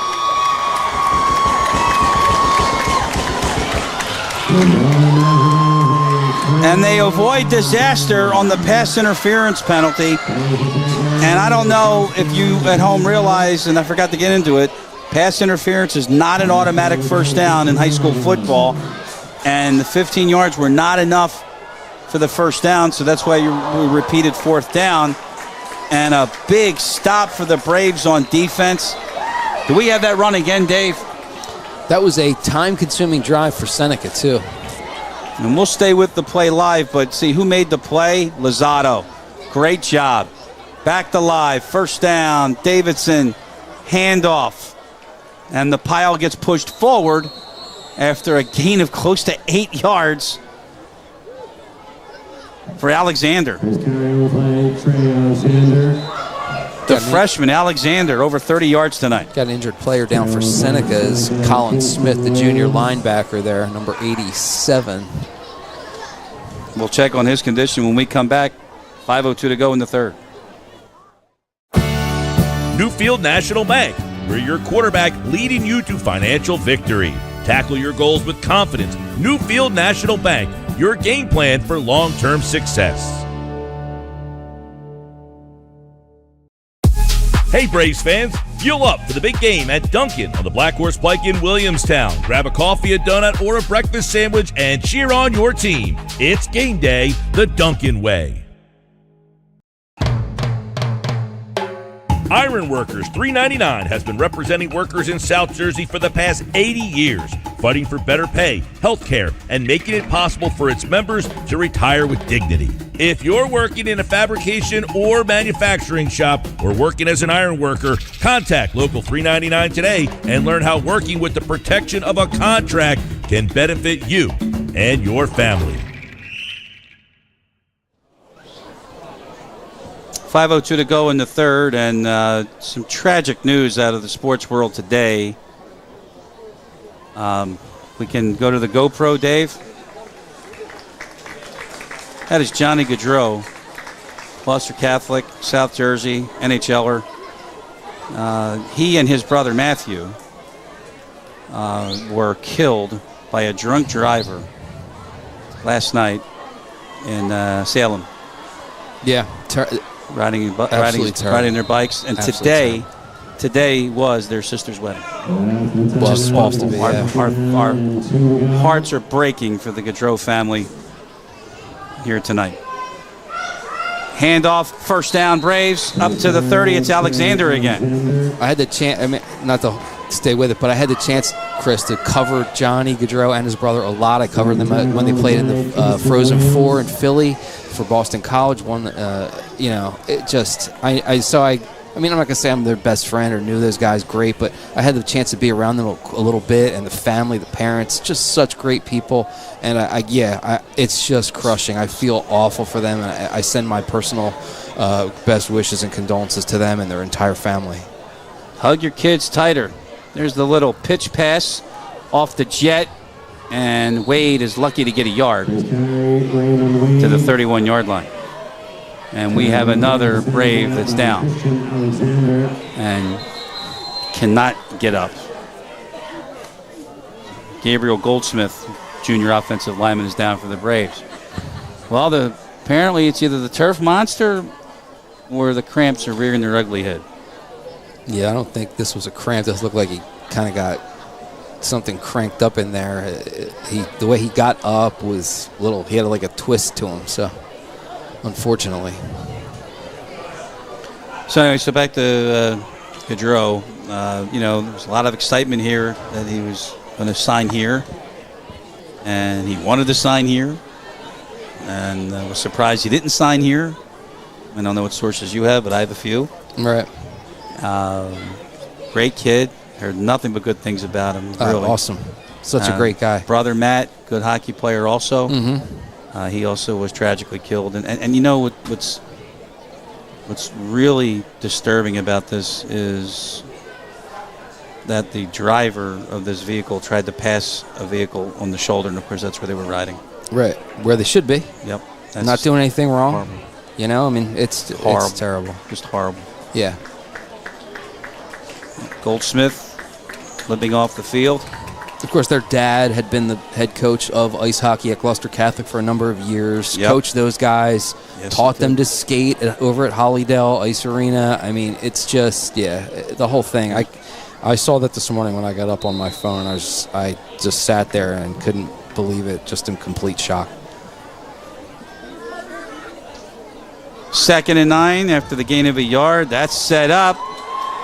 Out into the flat. Colbert with speed. First down, Braves to the 45-yard line.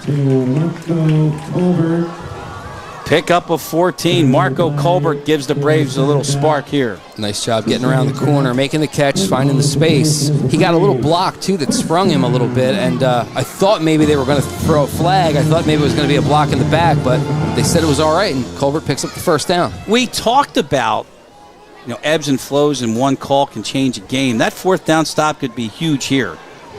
Now Davidson is caught behind the line of scrimmage, and Worthen makes sure he's not going anywhere. Chased around and wind up losing about 2. So a 2nd and 12 coming as we come down to 3 minutes to play here in the 3rd. And our score, the Eagles 14, the Braves 7. Fortunate to get the forward progress where he did, because that did they did chase him around a little bit, and he lost a little bit more than that, but they gave him the forward progress there. Don't know if you want to know what's going on at Citizens Bank. Probably not. Dude, another good call you made. 2nd down, 12. And Davidson steps up, pass almost picked off, threw it right into Worthen's hands. And incomplete, and 3rd down and 12. A drive that had some promise now is in danger of stalling pretty quickly. It's one little loss on a sack, and incomplete. Now it's 3rd and 12 for the Braves. Clock stopped, 2:41 to go. What we did not do tonight, which I will try to rack that up somewhere here, is get the out-of-town scoreboard. I like to do that. Nice. Yes, I do. 3rd and 12. It's Davidson. He's going to have to roll out on this one. He's got room to run. Aiden Davidson bangs his way to the 40 and a first down. That was just a case of Davidson just putting his head down saying, I'm taking care of this, fellas. But watch this. Because he just runs full head of steam, has no thoughts about slowing down or stopping. Look at him. Just keeps going right through the contact.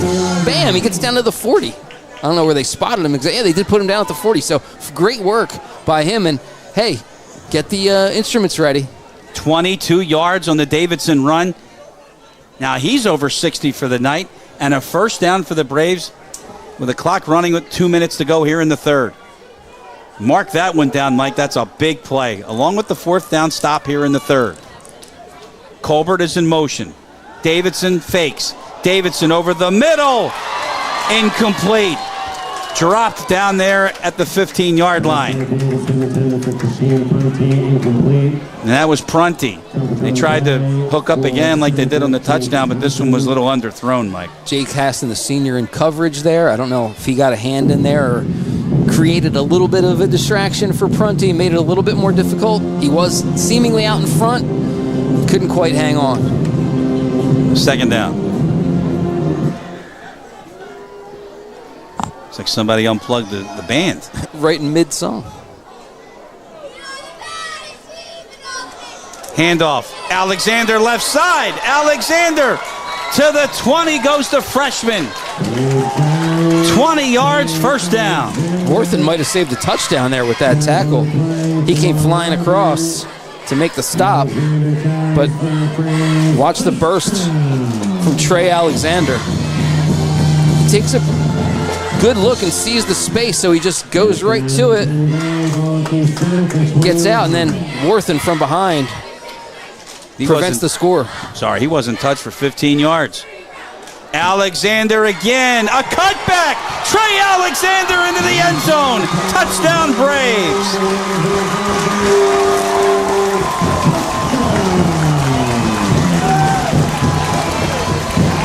Nice work by the offensive line on this drive for Williamstown. The last couple of plays, the play that got the big first down from Davidson, the play prior to this, and then the touchdown, all of them good blocking out front that sprung these guys to make plays.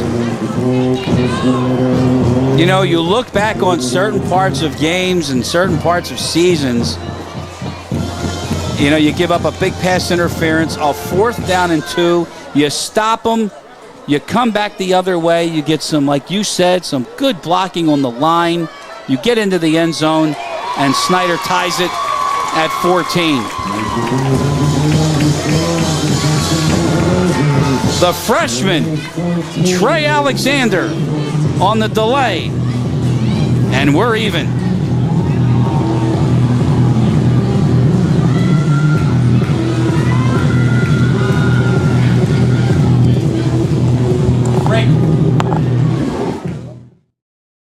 Elevate your program's fundraising this season with Players' Choice Fundraising. They are the premier online fundraising platform for organizations of all sizes. Raise more money in less time with a local fundraising coach who works with you every step of the way to customize the ideal fundraiser for your program now by visiting playerschoicefundraising.com. Fulmer Remodeling Company. We're your offensive line, providing a solid foundation for your home. Let us tackle your remodeling project with strength and precision. Fulmer Remodeling Company, your touchdown in home improvement. Call us 856-236-5947. The Chop House is alive now as Trey Alexander brought them to their feet with a 20-yard touchdown run to even things here in the opener on BFA. Chris Lozzi might shoot. Good ball game here tonight. BFA Sports crew is here, and Cole Snyder is there. Set to tee it off. That goes over Worthen. I think he got to the goal line, but they're not going to call it. He did. Anyway, he gets pasted right across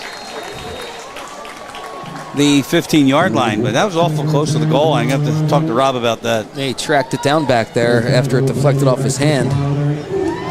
I don't know if he got all the way in across the line, though, or just kind of looked like he slid right up against it. Interesting. We shall see. But at the 17-yard line, it's a first down for Seneca. New ball game, 1:06 to go in the third. Crowd into it now. As if they weren't before. So a great drive by Williamstown. They started that drive, Chris, back at their own 14. So an 86-yard drive for them, covering about 4.5 minutes. Again, the key, though, the stop on 4th down to turn over the ball. Here's a handoff to Applegate. 2 yards. And that stop on 4th down is really bigger than anybody, I think, thinks, because yeah, it cut the drive short, but Seneca had the ball the whole time in the third quarter there. I mean, they started the third quarter with the ball, and it was still 5:43 on the clock when they finally turned it over to Williamstown. So they had it for 6:17, and seemingly they weren't giving it up, right? Eventually, Williamstown was able to shut it down. Borgerts and Campbell combining on that stop after a gain of only 3 officially. Second down at the 20. Tarico, it's a screen far side. And Worthen got some room to run and has a first down along the far sideline. He's out across the 25-yard line. Clock stopped with 18 seconds left. They keep doing it. he has to beat one guy, and that was Campbell, and he beat him to get to the outside.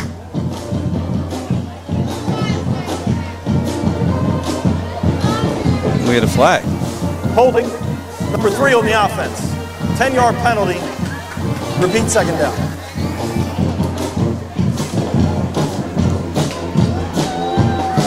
Both teams really have hurt themselves with penalties tonight.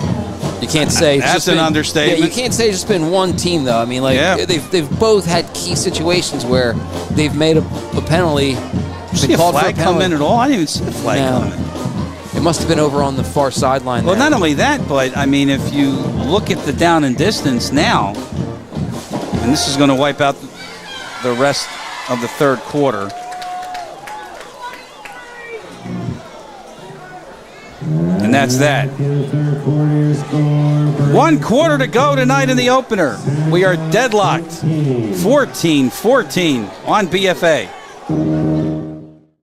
Norton Funeral Home, supporting our local heroes on and off the field. We're proud to sponsor the Braves. Let's be your family's trusted partner, providing support in every play of life. Norton Funeral Home, your community's hometown funeral home. Fraternal Order of Police 125. We're proud to support our local youth and their passion of football. Together, we're building a strong community. Fraternal Order of Police 125. Protecting our Williamstown community, supporting our youth. It got moved somewhere. I don't know where it went. Where'd it go? Son of a... Welcome back, everybody. Chris Lozzi. Mike Shoot, the BFA Sports crew here. Start of the fourth. Out-of-town scoreboard. It's Holy Spirit 14, Millville nothing. Down at the Ward, the Shore / Egg Harbor Township. Ramsey 28, Palm Beach Christian Prep in Green Acres, Florida 20. Some more. Let's see. Oh, that's not local. That's not local. That's not local. Gonna find one here. There we go. St. Augustine Prep 35, Donovan Catholic 6. That's a final. Lenape loses to Passaic Technical Institute 14-10. Big play on third down. To the far side, there's the pitch. And nowhere for Phillips. Sorry, on second down. Now it's third down. A long way to go with the holding penalty. Third down and very long. Call it 16. The marker, Mike, is the 28.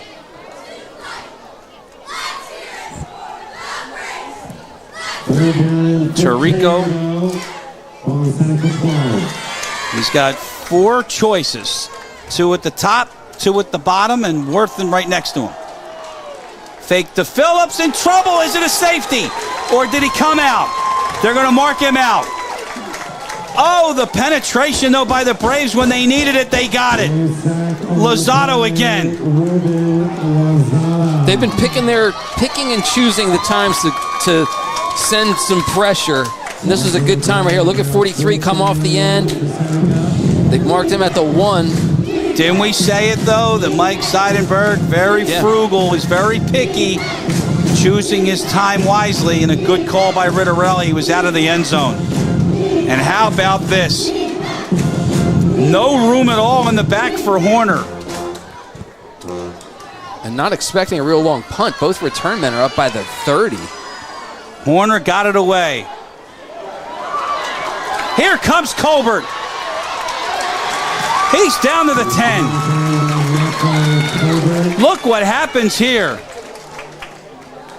Great job by the Braves. They get a holding penalty, and then they get the sack at the 1-yard line, and now they're that far away from taking the lead here in the fourth. Unreal. Momentum has clearly shifted the way of the Braves for sure. And it's all, you go back to that 4th down stop. That was a big, big play. cannot be underestimated. I'll tell you, the other thing, too, on the flip side, in the first, those couple of conversions that Seneca did get and won by penalty, kept the drive alive, got him in the end zone, they took the lead, and then once again, the air was out of this place. And then what happens? They tie it, and now look at this. On the 12th. Davidson, misdirection, Alexander to the 5. Alexander's got his second touchdown. He would not be denied. Some kind of run by the freshman. Wow, electrifying. And that is your coming out party, Williamstown. Say hello to the freshman, Trey Alexander, his second score of the night. Watch the design on this, though, Mike. This is a misdirection, beautifully run. Yeah, he takes it left, but the block and the stop and the cutback. But then what happened there? He just somehow eluded people, made like a crazy 90-degree turn, and winds up scoring. A lot of good blocking, but a lot of great Alexander right there as well.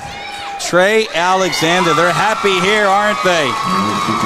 Williamstown has their first lead at 10:07 in the fourth. Back with a kickoff. Fraternal Order of Police 125. We're proud to support our local youth and their passion of football. Together, we're building a strong community. Fraternal Order of Police 125. Protecting our Williamstown community, supporting our youth. How about a 12-yard, 12-second scoring drive? You don't see that too often. Set up by Marco Colbert, the culmination of a brilliant defensive stop, led by a big third down blitz. Almost got the safety. Instead, they get the touchdown. It's been all Williamstown here in the second half, trailing 14-7 at halftime. 2 drives, 2 touchdowns. 1 drive, they started at their own 14, put together a real nice on the fourth down stop. Yes, after the 4th down stop, they start at their own 14, put together a nice drive, 86 yards. Now, on the flip side, they get a great stop again, create a short field, get the punt, bam, great return, 12-yard scoring drive. So they had to go a long way and a short way, but it's really the only one way is the Williamstown lead right now. Snyder's kick, taken at the 6-yard line. Gabe Etz to the 28. For the first time tonight, Seneca trails. And Anthony Tirico will come out with the offense now with 10:01 on the clock here in the fourth. I think in watching this game, you have to get the ball in the hands of Wortham. For sure. He's been able to do it on the ground as well as getting himself open on passes. And, of course, we've talked about it a lot tonight, beating the dead horse, but it's been a lot of great screen passes that Seneca's been able to really move the ball with. You want to get your athletes in open space for sure. Tirico to put it up deep near side on first down, and that's intercepted. Braves take it. It's Marco Colbert. What a night that young man is having. Tried to throw it in double coverage. Another youngster, too. Another sophomore making plays. We talked about him on the punt returns. Now here making that interception. And I don't know about the play. 5'7", 135 is Colbert. So the little guy may be coming up big here all night long with the punt returns, with the interception there. But the play here, it looked like they just kind of threw it up for grabs, hoping that Wortham could come down with it. And it was just too much traffic, and it was ahead of Wortham, really. He wasn't quite there yet. I don't know. I mean, I guess you're trying to make a big play happen quickly and kind of stop some of that Williamstown momentum. They unfortunately worked against him here as Williamstown makes the big play defensively. They bracketed the coverage. You had Prunty behind him, and you had Colbert in front of him, and Colbert came up with the pick. So now the Braves have it, and this is Wade in open space. Gets away from one, jumps over another, and winds up with 8. And Chris, the last 2 drives for each team have been one play. One play scoring drive for Williamstown, a one play interception the other way for Seneca. And now just one play here for Williamstown, but they're going to have another. And now because of the visible play clocks, we'll really get to see the offense if they want to start using that play clock and take chunks out of this game clock. To midfield and a first down for Alexander. Well, if you haven't heard of him before, you heard of him now. Trey Alexander. He's been really good tonight. Super freshman, 5'9", 170. And there's Wade. He might want to break. So this is the time to start eating some clock here, Mike, and I think that's what the Braves are doing. Yep, keep it on the ground, run the clock. 7-point lead for the Braves. Handoff up the middle. Still going. 2 yards and then stop back. But the clock Is that continues. Alexander? And yeah, it was. Yep. And the clock continues running, and the play clock just started 2 seconds ago. So, now you can, like you said, Chris, run the clock, right? You just kind of take your time, no rush, snap the ball with like 5-6 seconds left on the clock, to give yourself, to be safe. But you can really use the clock to your advantage here with the lead. Yeah, but not too much. I think there's too much time left, and the deficit is only 1 score. You want to stay in your rhythm too, right? Absolutely. Let's see what we got here. 2nd down and long. That's Colbert in motion. Davidson looked his way, not open. So now he'll throw deep near side. Incomplete. Contact and a flag.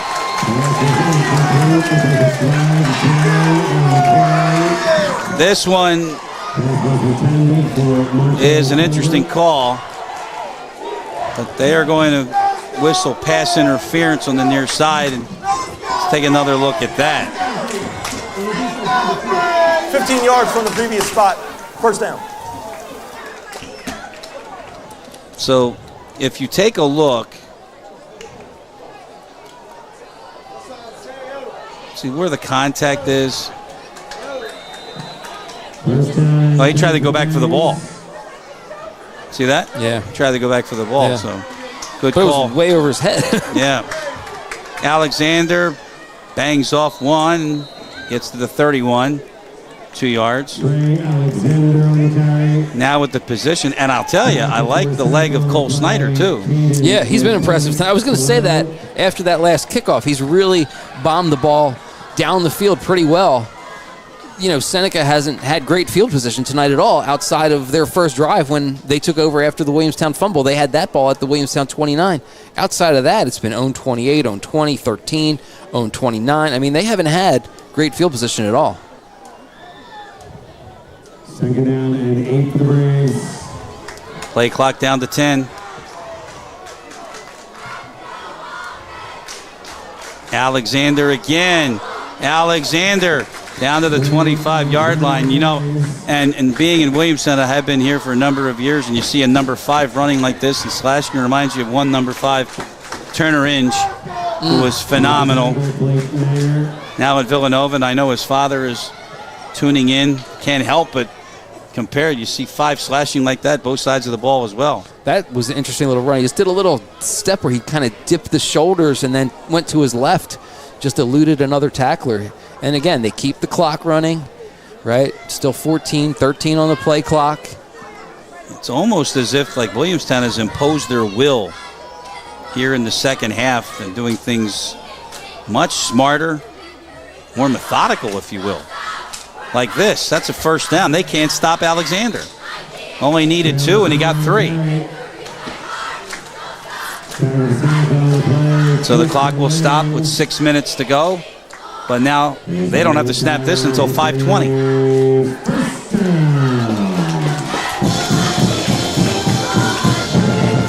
This is ground chuck, and this is textbook Frank right here. Yeah, for sure. Seneca 23. And hopefully we'll get into the realignments. We talked about that, you and I, off camera. We'll hopefully get into that a little bit. 10 on the play clock. Alexander, this time doesn't get much. Colin Smith.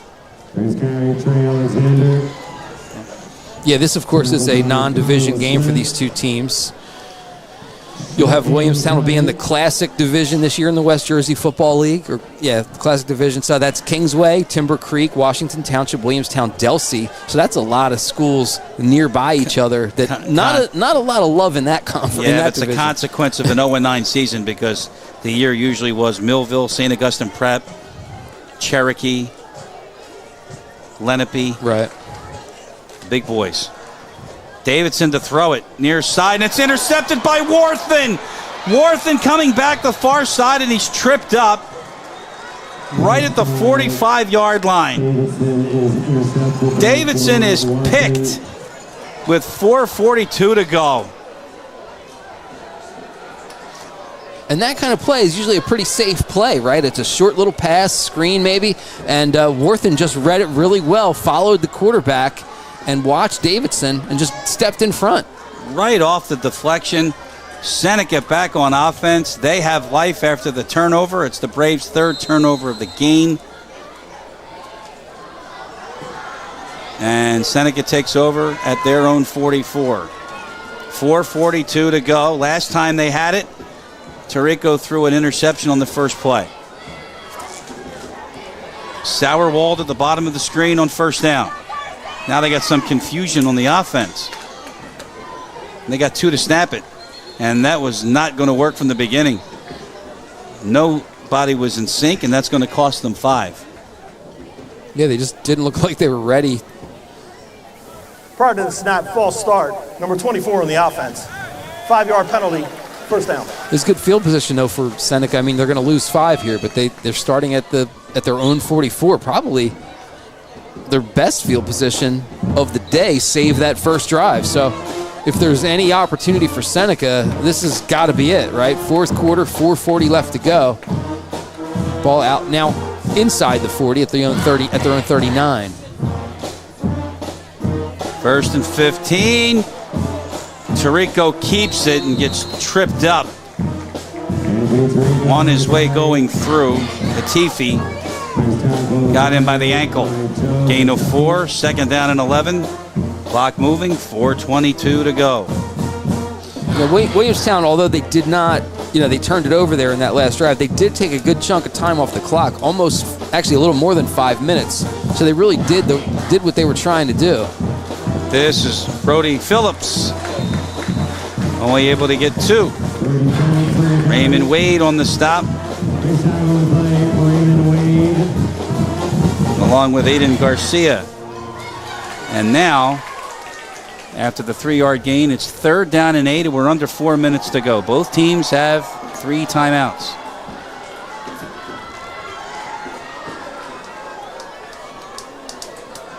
Might see Seneca burn one here to come up with a surefire play. Really, it's a 4-down territory, I think, if you're Seneca here, even though you do have the timeouts. I would agree. Warthen, that's backwards, and he's going to throw it deep, and it is underthrown, and they're going to say incomplete. Kingston Williams, the intended receiver, but there's a double coverage, and the Braves sniffed it out and read it right. That's a pretty gutsy call for Seneca here, but they do throw it behind the line of scrimmage, so that's legal. Then Wortham, he didn't quite get it, and then he got hit as he threw it. Look at it wobbling, and it just came up a little bit short for his receiver, who couldn't quite grab it. Well, you mentioned 2-down territory, my friend, and here it is. It's 4th and 8. Not the game, but close to it. And Tirico, with Phillips in the backfield with him, has 3 wideouts. Tirico going to step up and run for it. Can he get to the near side? He gets a block, And he is going to get a first down to the 45. Is there a flag down? There is. They may be calling a blindside block there in midfield. A killer penalty for Seneca. Prunty. There is a flag down on the play. Killer penalty. The penalty was up there at the end of the run, though. It wasn't back here. The flag was thrown up at the 45 of right where the block Williamstown. was, Mike. Oh, okay. I was thinking the block was more back in this territory, around the bend. When they run it back. The bend. Yeah, sorry. See it. No, I got to see it again. When they run it back, they're Block going in the back. Yep. Number 1 on the offense. It's worth 10-yard it. penalty from the spot of the foul. Repeat, 4th down. They could have got him. Dave, can we run that back, please? Thank you, sir. Watch the block. Worthen's going to do it. He's over here in the slot. We don't have a telestrator. There he is right there, right? Yeah. All right, so now watch what happens. He's going to come back to the ball. And when you block towards your own goal line, that is a blindside block.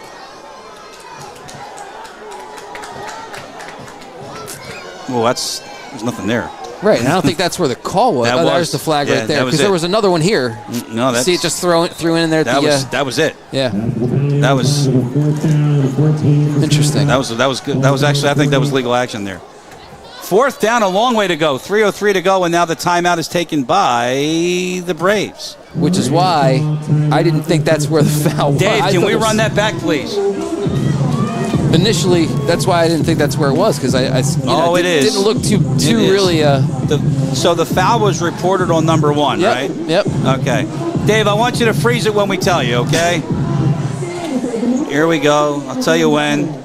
So he's going to come near side. You can't block towards your own goal line, but right now, say stop. All right. So you could get him for contact to the helmet, but that is definitely not a block in the back. Right. I mean, he's going towards him in the side. Excellent job, Dave Virgilio. But not a block in the back. Right. But we have the benefit of the replay. They don't. And, hey, it's opening night for those guys, too. For sure. So now, interesting decision here for Seneca. You still have all 3 of your timeouts. You could punt it and try and get the stop, or you go for it here in 4th and 14. It's been a while since Seneca's had Coach, what do you do? It's been a while since Seneca's had a 14-yard play tonight. What do you do? What do you do? You're on the spot. You have a gun to your head. What do you do? I guess you got to go for it. All right. You got to get Wortham involved somehow, I think. And they agree.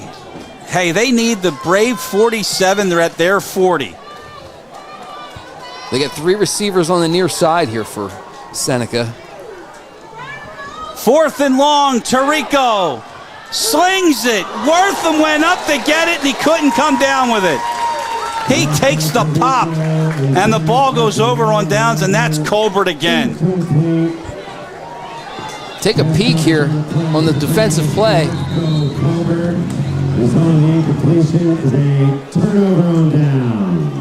Yeah, Colbert makes that hit and jars the ball loose, and then he comes up a little slow there. But the hit is what jarred the ball loose. It looked like Wortham kind of had it for a second there, but the contact created the ball popping out of the hands. Well, that young man, he paid. But what a play by Marco Colbert. What a game that young man has had. Unbelievable. Unbelievable. Marco Colbert, we're going to talk about him. He's a sophomore, right? Yeah. And comes from a long line of Colberts. I mean, Brody and Jackson. And they have heart, and they bang people. And if you want to take a look at his night tonight, flashy punt returner. Yeah. Got the Braves a couple times in deep territory. But he can hit. And he can hit with the best of them. And it's that play to break up that would have been definitely a 4th down conversion at the 35-yard line. Really, you've seen just a lot of good athleticism from him tonight, right? He's got the speed on the punt returns. He's been able to drop back into coverage as a defensive back. Comes up there and makes a physical hit, but he's also made plays where he's knocked the ball away or been, in some situations where he's created situations that have not allowed Seneca to complete plays. So we're looking at the scoreboard, and what we don't see are timeouts. Am I missing something? I 1st and 10 at the 40, 4th quarter. Right. 21-14 possession football. Yeah, okay. But we got it here. We do. Yeah. And from the 40, it's a first down. And now this is ground chuck. Alexander for 3. And Seneca will not stop it. Second down. It's a one-score game here. Braves up 21-14 with 2 touchdowns here in the second half to take the lead. Impressive defense, Mike Seidenberg. And you can go back to the 4th down stop to get it started in the third quarter. I mean, Seneca's going in for a 2-touchdown lead and a stop there.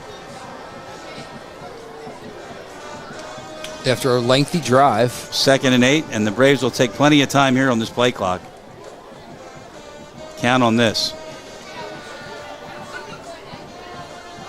Alexander, fake it to him. Aiden Davidson keeps it, tripped up at the 33. He'll be a yard short, and he'll bring up a 3rd down and about 1. 7 yards for Davidson.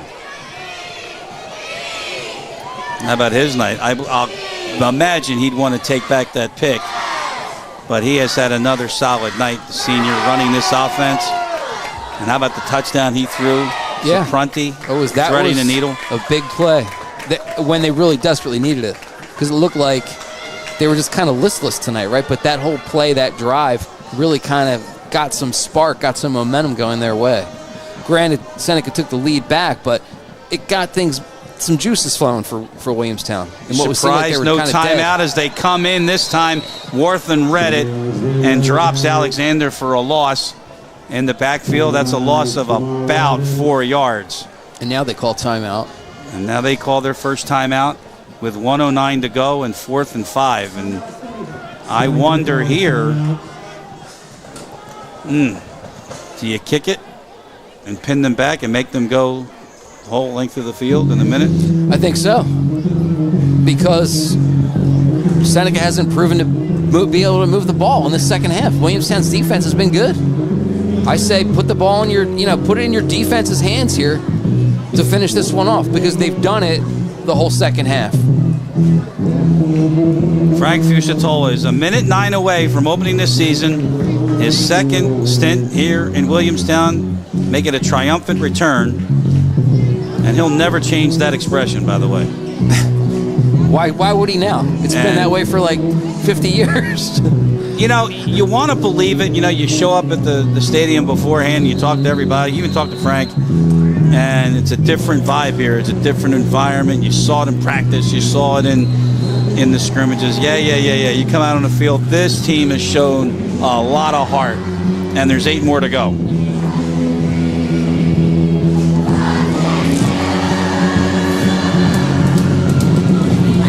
They are going to punt. Now, you don't want Worthen to touch it, I'm sure. Now, this timeout is taken by the Braves.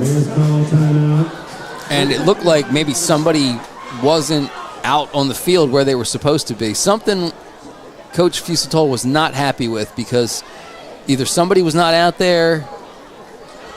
He certainly was not thrilled with what he was looking at. Now, remember, as I said before, right, special teams is his. Right. So he takes pride in his special teams, and that timeout with 1:09 after Seneca took theirs. So we have each team now. Well, we have Williamstown with 1 timeout, and we have Seneca with 2.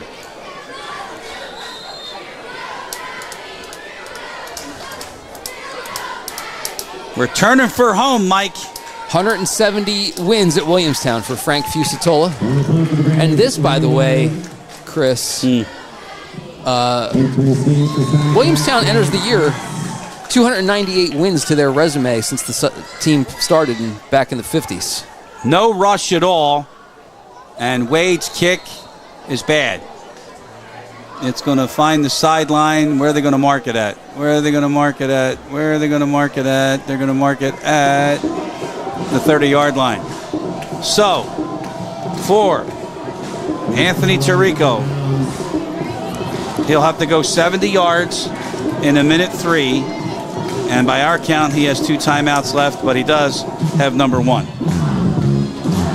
That's Jamar Worthen.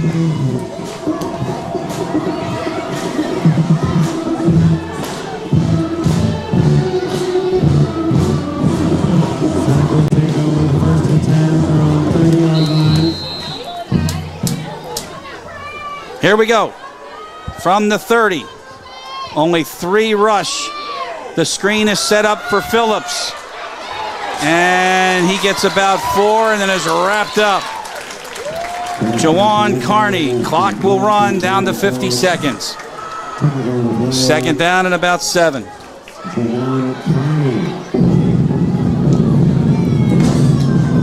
Galley kind of made the initial stop, though. He slowed him down and then spun him around enough that the other guys were able to make that tackle. Let's see what they do now. They still rush 3. Lozano coming. Pass is caught over the middle. First down, Seneca. Williams to the Brave 48. 25 seconds left. They will wind it. And we'll see if Tarico is going to clock it, and he does. Oh, the flag comes in. We got a flag. We have a false start.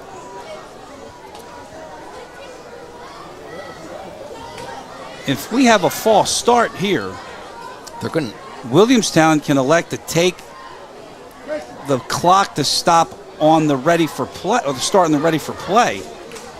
Is there a flag, Rob? Let's see. There's one laying there. Now it's been picked up. Let's see. Snap infraction on the offense. 5-yard penalty. First down. Clock operator, please put 23 seconds on the clock. The clock will start with my ready for play signal. There we go. That's the second time I say it here. It comes out there. You know, sometimes, Mike, you got to listen, right? So this is going to probably force Anthony Diorio to call his second timeout.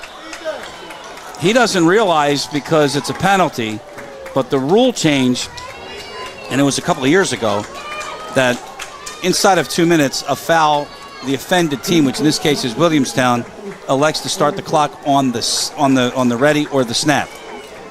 And they're going to wind it right. As soon as they fix the clock, they're going to wind it right now. Here we go. There it is. 21, 20. Tarico rolling far side, throws deep down there, almost picked off. Prunty got a hand on it. He wanted Hassan. Clock stopped with 14 seconds left. 2nd and 15. And Diorio still has those 2 timeouts left.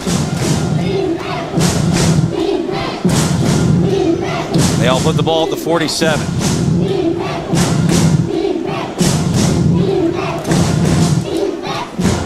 I think the crowd wants some defense. And here it is, timeout number 2. So let's reset it for you. 15 seconds left. 2nd down and 15. What do you got? Well, the one thing that Seneca definitely needs to do is, you've got 15 seconds to work with.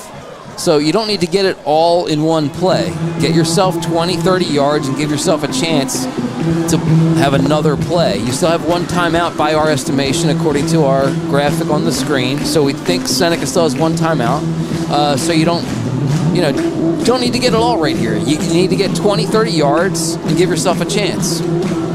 The key is, though, you have to give yourself that much time because, where are you? You are on the plus side of the field, and you need a score. And you can't get a field goal, obviously, right? So you need 7. By the way, tonight's game was produced and directed by David Virgilio, our statistician, spotter, brother Brian Virgilio, camera, Nick Penza, Charles Hope. Great job, as always. Getting tons of compliments on the web. Ultra 8K high definition. You never look so good, Mike. Or so bad. 15 seconds left. Tarico steps up, throws, and it is dropped or caught. They're going to say that is a catch. at the 36-yard line.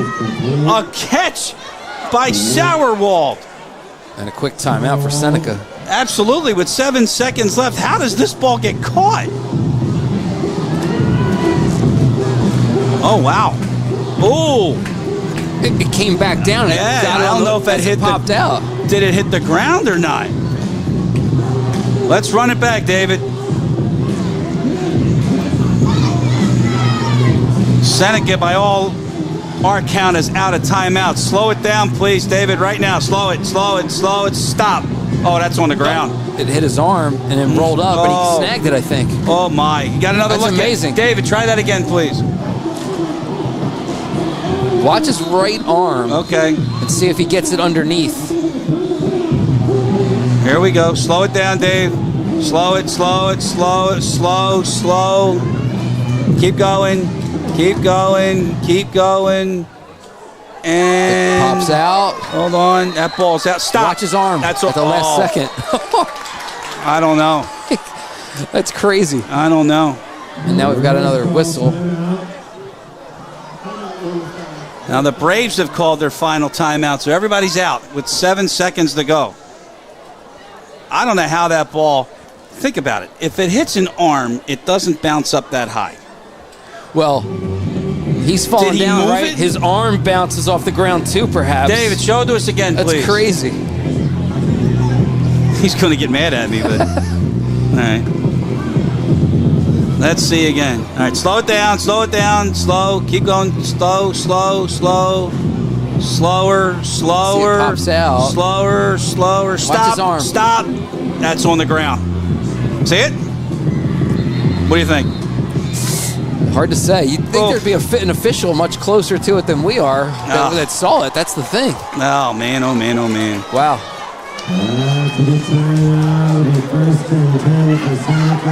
So they're ruling it a catch on the field. The ball never hit the ground. And this is the ball game. 7 seconds to go. From the 37. Tirico for the end zone. It is intercepted, and that'll do it. And Frank Fusatola is a winner in his return to Williamstown, and the Braves hang on and defeat Seneca 21-14 here at Williamstown. Unbelievable. Prunty gets the pick to seal it, Chris. He had the first score of the game for Williamstown that kind of got the momentum rolling in the right direction, and he makes the play to lock it down here at the end. Incredible. The executive producers of BFA Sports are Jim G and Bob Hadak. I'm telling you. Unbelievable. And of course, managing partner and co-founder of BFA is Doug Stasic. For the entire crew, this is Chris Lozzi from Mike Shute. Thanks for joining us tonight. Thanks for having me. It wasn't a boring one, was it? No, certainly not. Final score, Williamstown 21, Seneca 14. We'll talk to you next week from Shawnee. Happy Labor Day and good night, everybody.